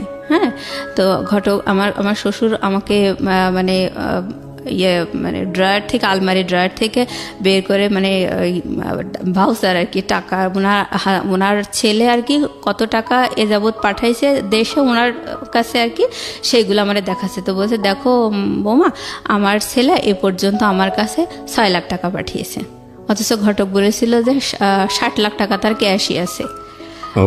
এইসব। তারপরে আমার শ্বশুর বলল যে আমার বাবার জমি আমি হচ্ছে ভাগে পেয়েছি 15 বিঘা, অথচ ঘটক বলছিল যে 250 বিঘা জমি, 30 বিঘা বিল, এসব বলছিল। না, আমার মা বাবা কখনোই জাস্টিফাই করেনি জিনিসগুলো। আর হচ্ছে তখন আমি সঠিকটা জানতে পারলাম। জানার পরে আমি দেখলাম আসলে এখন আর প্রতিবাদ করেই বা কি লাভ, তো হয়েই তো গেছে বিয়ে। টুটুলের কি অবস্থা তখন? টুটুল তো কি করছে? হ্যাঁ, এইটার পরে আমি যখন শ্বশুরবাড়ি থেকে ঘুরে আসলাম, আমার শ্বশুর আমার একটা 3 পিস কিনে দিল, একটা নাকফুল কিনে দিল, আর ওই যে মানে ইমিটেশনের চুড়ি আছে ওইটা মানে 2 ডজন ওই 80-90 টাকা দিয়ে মানে কিনে দিল। দেওয়ার পরে আমি শুনছিলাম যে 10 লক্ষ টাকার গহনা এনেছে। আমি ভাবছিলাম যে অন্তত আমাকে না দিক, কিন্তু দেখাতে তো পারতো যে আমার জন্যই তো এনেছে। আমি এগুলো মনে মনে বলছিলাম যে আমাদের দেখাতে তো পারতো যে বৌমা তোমার জন্য এই এনেছে, তোমাকে উঠানোর সময় এগুলো দেওয়া হবে, এগুলো তো মানে বলতে তো পারতো। আমি তো ঘটকের সব কথাই বিশ্বাস করছিলাম, বাবা মাও তো এরকম করে দিল। তো যাই হোক, আমাকে ওরকম অর্নামেন্টস দিলে, একটা নাকফুল দিছে 300 টাকা দিয়ে, আর ওই ইমিটেশনের চুড়ি আর একটা 3 পিস, এটা দিয়ে আমার শ্বশুর পরের দিন আবার আমাকে রেখে গেল। তো আমি বাসায় এসে বলছি দেখো এই এই তাদের প্রপার্টির অবস্থা। তখন আমার মা ঘটকের মানে মনে মনে মানে আমার সাথে বলতেছে, খুবই অভিশপ্ত শয়তান হচ্ছে আমার ছোট মেয়েটার জীবনটা এভাবে নষ্ট করলো, আমার মেজো মেয়ের জীবনটা এভাবে নষ্ট করলো। তো আমি বলছি কেন, ঘটকে দোষ দিচ্ছেন কেন? আপনারা কি যাচাই করতে পারতেন না? আর ঘটককে বিয়ে দিয়েছেন নাকি? বিয়ে তো আপনারা দিয়েছেন। যাই হোক, এভাবে বলার পরে মানে খুব রাগ আমার বাবা মায়ের উপর।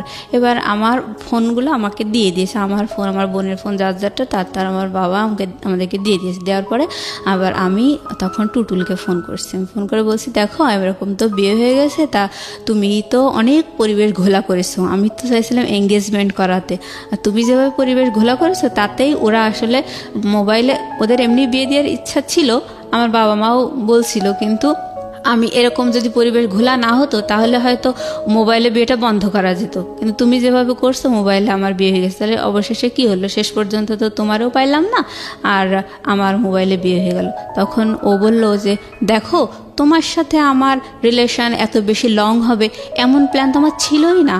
আমি তো আমার ফ্রেন্ডদের সাথে, আমার কলিগদের সাথে বাজি ধরে তোমার সাথে রিলেশন করছিলাম।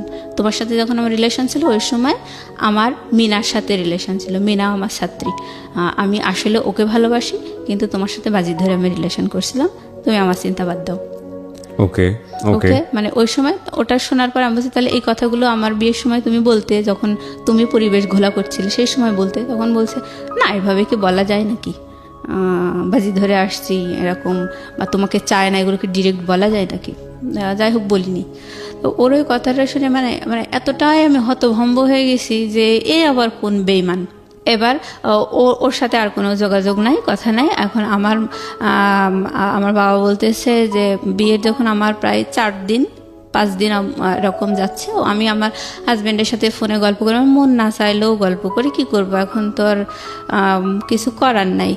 আমার খুব কষ্ট লাগতো বয়ফ্রেন্ডের এরকম আচরণ শুনে, এভাবে মারধর করে বিয়ে দিল। তাই আমি একা একাই খুব কান্নাকাটি করতাম করে, ওই সময় আমার হাজব্যান্ডকে মানে ফোন দিয়ে আমি হাওমাও করে কাঁদতাম, কিন্তু আমি ওকে বলতে পারতাম না যে আমি কেন কাঁদছি।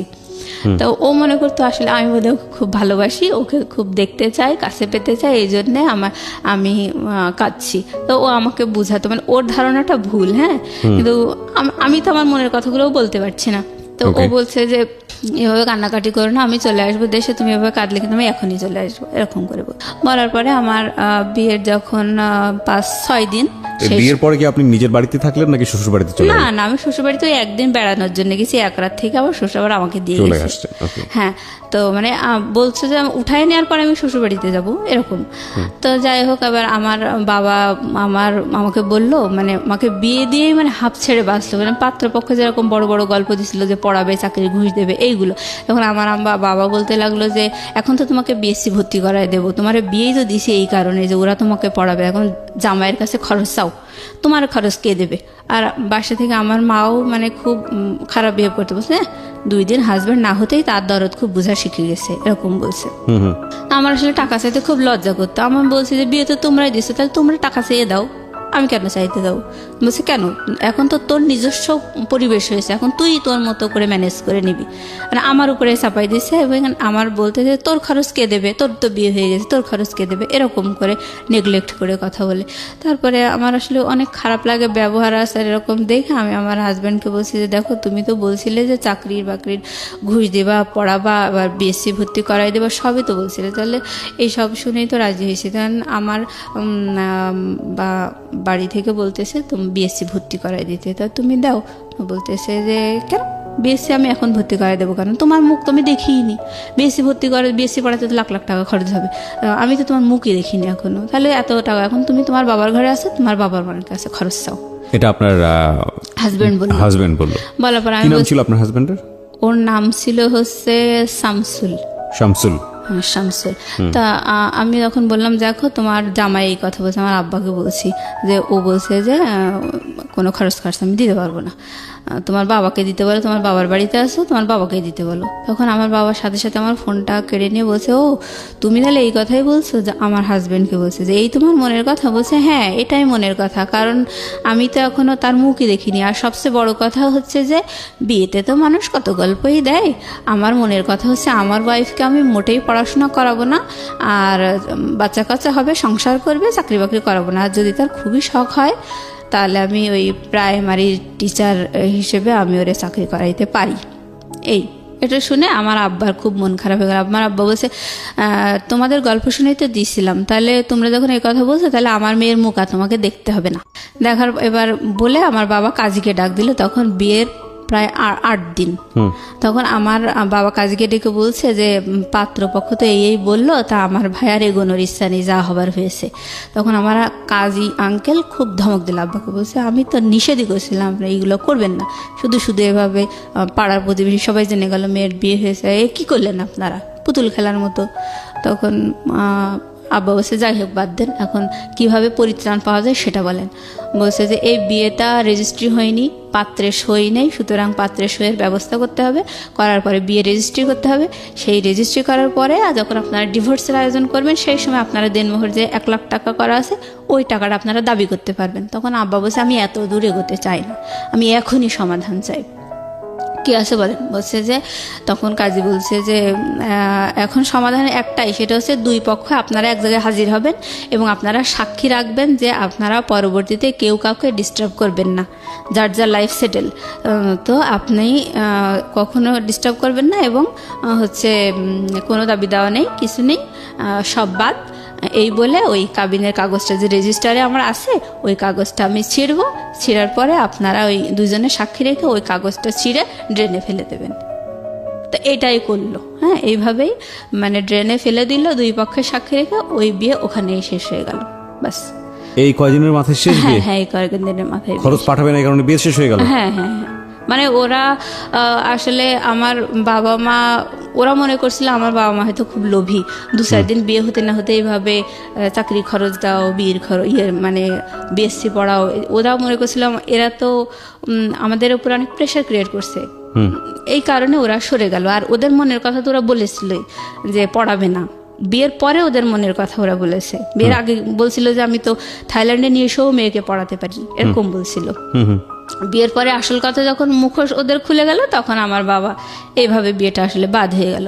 হওয়ার পরে আমি মানে তখন আমার বয়ফ্রেন্ড এটা বলল, আমার বিয়ে বাদ হয়ে গেল, সব মিলায় মানে আমি যে কোন জগতে হারিয়ে গেছি মানে আমি বুঝাতে পারবো না, মানে এটা সহ্য করার মতো না। তারপরে আমি ভাবছিলাম যে আমি আসলে সুইসাইড করব, এরকম মানে বোকার মতো একা একা রাস্তায় হাঁটতাম, খুব খারাপ লাগতো, মনে হতো আমি সুইসাইড করি। মানে আমার তো কোনো দিক থেকে কোনো দোষ নেই, তারপরেও আমাকে এরকম একটা করলো সবাই মিলে, আমার আসলে এই জীবনে কোনো মূল্য নেই এরকম ভাবতাম। তারপরে মনে হতো না, এটা আসলে আল্লাহর বিচার হতেই পারে না, যেভাবে আমাকে মেরে ধরে রাজি করাইছে, পাত্র দেখতে দেয়নি, আমাকে উপহাস করেছে, মানে আল্লাহ বোধহয় অসন্তুষ্ট হয়ে বিয়েটা ভেঙে গেছে, ভালোই হয়েছে, মানে আমি তো আসলে এটা চাইনি হোক, তো বিয়ে ভেঙে গেছে ভালোই হয়েছে এরকম ভাবতাম। কিন্তু গায়ে তো কালি লেগে গেল, আরও 10 জন তো জানলো, এই হতাশা নিয়ে আসলে খুব কষ্ট লাগতো ওই সময়।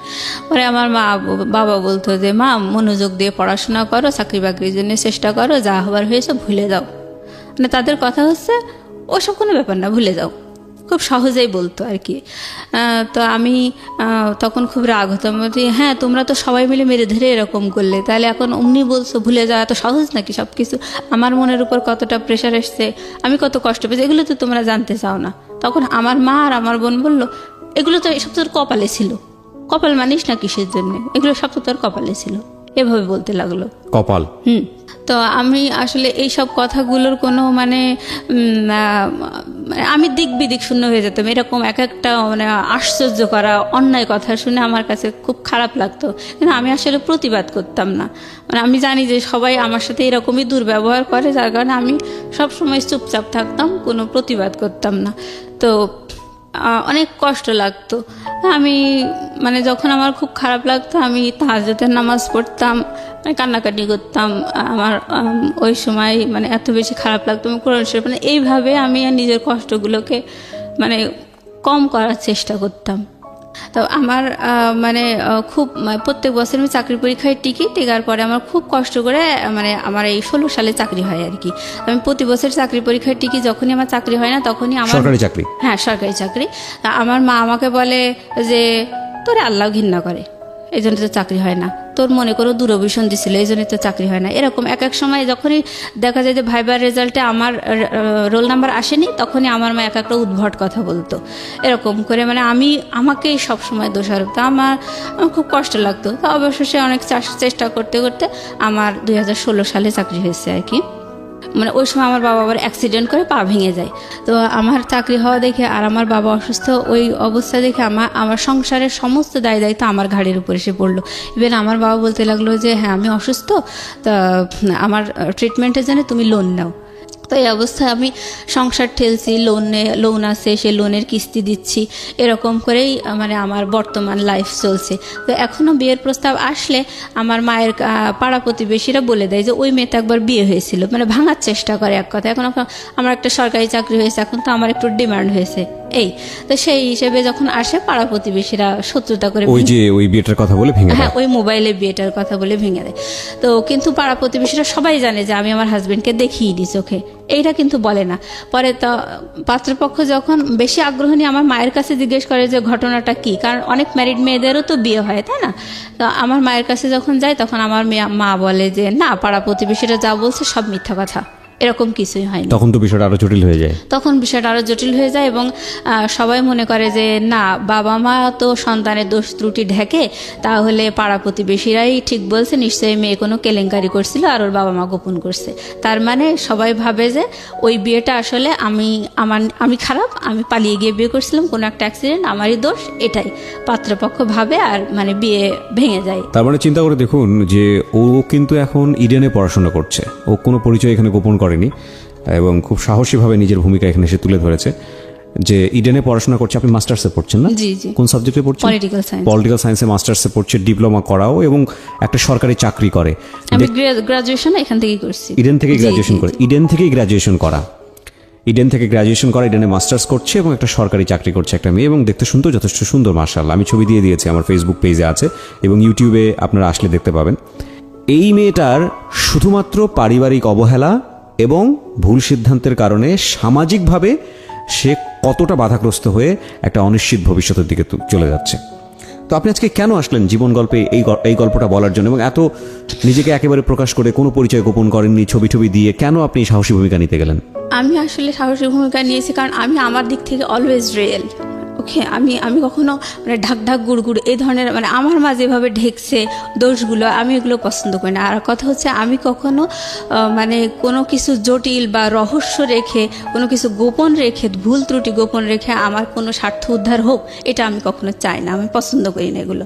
তো আমার মা যেভাবে গোপন করছে এটা আসলে তারই দোষ। মানে এগুলো তো তারাই দিয়েছে, দোষ তো তাদের। এখন তারা এগুলো মানে স্বীকার করছে না। স্বীকার করলে দেখা যাচ্ছে হয়তো পাত্রপক্ষ তাদের সাথে বার্গেনিং করবে যে কেন এভাবে বিয়ে দিলেন। আচ্ছা আচ্ছা। আমার মা তো নিজেদের দোষ মোটেই ধরতে চায় না। আর কথা হলো যে কপালে ছিল, এই হলো বলতো সব সময়। তো যাই হোক, এখন এইভাবেই বাধাগ্রস্ত অবস্থায় আছে। তো আমার মা আপাতত একটা ঘটক ধরেছে, সেটা তারই একটা দুলা ভাই। হ্যাঁ, তাকে বলেছে যে আমাদের এলাকায় অনেক শত্রুর মধ্যে আমি বসবাস করি, আমার মেয়ের বিয়ে বারবার এভাবে ভেঙে যাচ্ছে, তো আমি চাই যে মেয়েকে অন্য জায়গায় এনে বিয়ে দিতে। এটা আমার মা আপাতত মানে এটা আমার ইনস্ট্যান্ট এই ধরনের আচরণ আমি পাচ্ছি আর কি, যেটা আপনার জন্য ভবিষ্যতে ভালো হবে না, ভালো হবে না। কারণ তারা কোনোভাবে আমার বিয়েটা স্বীকার করছে না। কিন্তু বিয়েটা তো আসলে কিছুই না, আমি আমার হাজবেন্ডকে চোখেও দেখি না, আমি চিনতেও পারবো না কার সাথে বিয়ে হয়েছে। তাহলে আপনি আজকে রেডিওতে, আমি যদি ভুল না করে থাকি, আজকের এই জীবন গল্পটা বললেন মূলত একটা উদ্দেশ্য নিয়ে, যে আপনি আপনার একটা ম্যারিড লাইফ চান এবং এমন একটা ছেলেকে চান যে ছেলেটা আপনাকে পুরোটা জেনে শুনে বুঝে তারপরে আপনার জীবনে আপনাকে এবং আপনার জন্য আমাকে হাত যাচাই বাড়ায়। করে নেবে, আমার সাথে কথা বলে। ইভেন আমার যে আপনি কি ধরনের ছেলে চান? আমি চাই মানে আমি একটা সরকারি কর্মকর্তা, আমি কিন্তু ঝাড়ুদার না, আমি একটা অফিসার। তো আমার হাজবেন্ডও একটা অফিসার হবে, বা সে আমার সাথে এক ধাপ একটু বেশি, আমার 10ম গ্রেড, হ্যাঁ, আর সে 9ম গ্রেড হোক, এরকম। আচ্ছা, যদি এরকম না হয় বা বা ভালো, এরকম পেলেন কিন্তু মানুষ ভালো না, ওইটা আপনার জায়গা থেকে তো আমি সবসময় এখন মনে প্রাণে চাই যে হাজব্যান্ড যেহেতু একটা আপন জিনিস, তো ওই মানুষটার কাছে আমার জন্য কি আছে ওই মানুষটা আমি পেতে চাই, সে ভালো হোক বা খারাপ হোক। তখন ওই লাইফটাই গেলে দেখা যাবে আমার লাইফটা কমপ্লিট হয়ে যাবে, জন্ম বিয়ে সব মিলায় কমপ্লিট। আমি শুধু দেখতে আগ্রহী যে আমার সত্যিই কপালে এত কিছুর পরেও আমার ভাগ্যে আসলে ভালো কিছু আছে কিনা। আমরা দোয়া আমি করি একটা আপনার ভালো জন্য। husband। এবং so thank you very much, wish you best of luck. আপনি এখানে আসছেন সেই জন্য। আমি আরেক একটা মিনিট কথা বলতে চাই, সেটা হচ্ছে যে আমি যে সবসময় একটা সরকারি অফিসারই চাই তা না, সে একটা বিজনেসম্যান হতে পারে। আমি এক কথায় আমার নিজের ভিতরে আমি নিজেকে আজকে তুলে ধরেছি যে আমি কি আর আমি কেমন মনের মেয়ে। সুতরাং আমি একটা ভালো মনের মানুষ চাই, তাকে যে বিরাট একটা অফিসার হতে হবে সেটা না। ফাইন, আমরা এক্সপেক্ট করি মানে আমাকে ভালোবাসবে, আমার আপন হবে, এরকম একটা সৃষ্টিকর্তা আপনার জন্য ভালো কিছু রেখেছেন, এটা আমরা প্রত্যাশা করি, কারণ সে কখনো কারো অমঙ্গল করেন না। প্রিয় শ্রোতা, শেষ হচ্ছে আজকের এই জীবন গল্প। সবসময় যে কথাটি বলতে চাই, প্রতিটি মানুষ তার নিজ নিজ জায়গাতে অনেক বেশি সীমাবদ্ধতা নিয়ে সামনের দিকে এগোয়। বিভিন্ন রকমের সমস্যা, বিভিন্ন রকমের মানুষের। আমাদের জায়গাটা থেকে যদি আমরা পুরো দুনিয়াটাকে জাজ করি তাহলে সেটা ভুল হবে। যদি আপনি মনে করেন যে আপনার সমস্যাটা সেটাই সবচেয়ে বড় সমস্যা, সেটা যেমন ঠিক, প্রত্যেকেই তার নিজ নিজ সমস্যাকে অনেক বড় সমস্যা মনে করছে।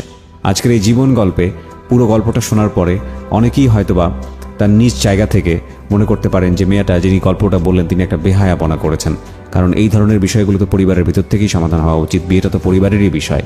আমি শুধু তাদেরকে একটা কথাই বলতে চাই, কথাটা আপনি ঠিকই বলেছেন, কিন্তু জীবন গল্পও এটা এমন একটা প্ল্যাটফর্ম, এটাও প্রতিটি মানুষেরই একটা পরিবারের অংশ হয়ে গেছে, হতে পেরেছে। আমি বলবো এটা আমাদের অনেক বড় একটা পাওয়া, কারণ এখানে এসে যে সফলতার মুখ আমরা দেখেছি গত 7 থেকে 8 বছরের এন্টায়ার মাই ক্যারিয়ার, এই জিনিসটা হলফ করে প্রচার করিনি যে এই অনুষ্ঠানে আসার পরে ক্যান্সারের রোগী সে কী পরিমাণ অর্থ সাহায্য পেয়েছে, এই অনুষ্ঠানে আসার পরে একজন দুস্থ পড়াশোনা করতে পারছে না, সে সাহায্য পেয়ে আজকে সে কোথায় পড়াশোনা করছে, এই অনুষ্ঠানে আসার পরে একজন মেয়েকে বিয়ে দিতে পারছে না, মানুষ তাকে সাহায্য করে সে তার মেয়ে কোথায় আছে, এখন কীভাবে সংসার হচ্ছে, এগুলো আমি কখনো প্রচার করিনি। কেন করিনি জানেন?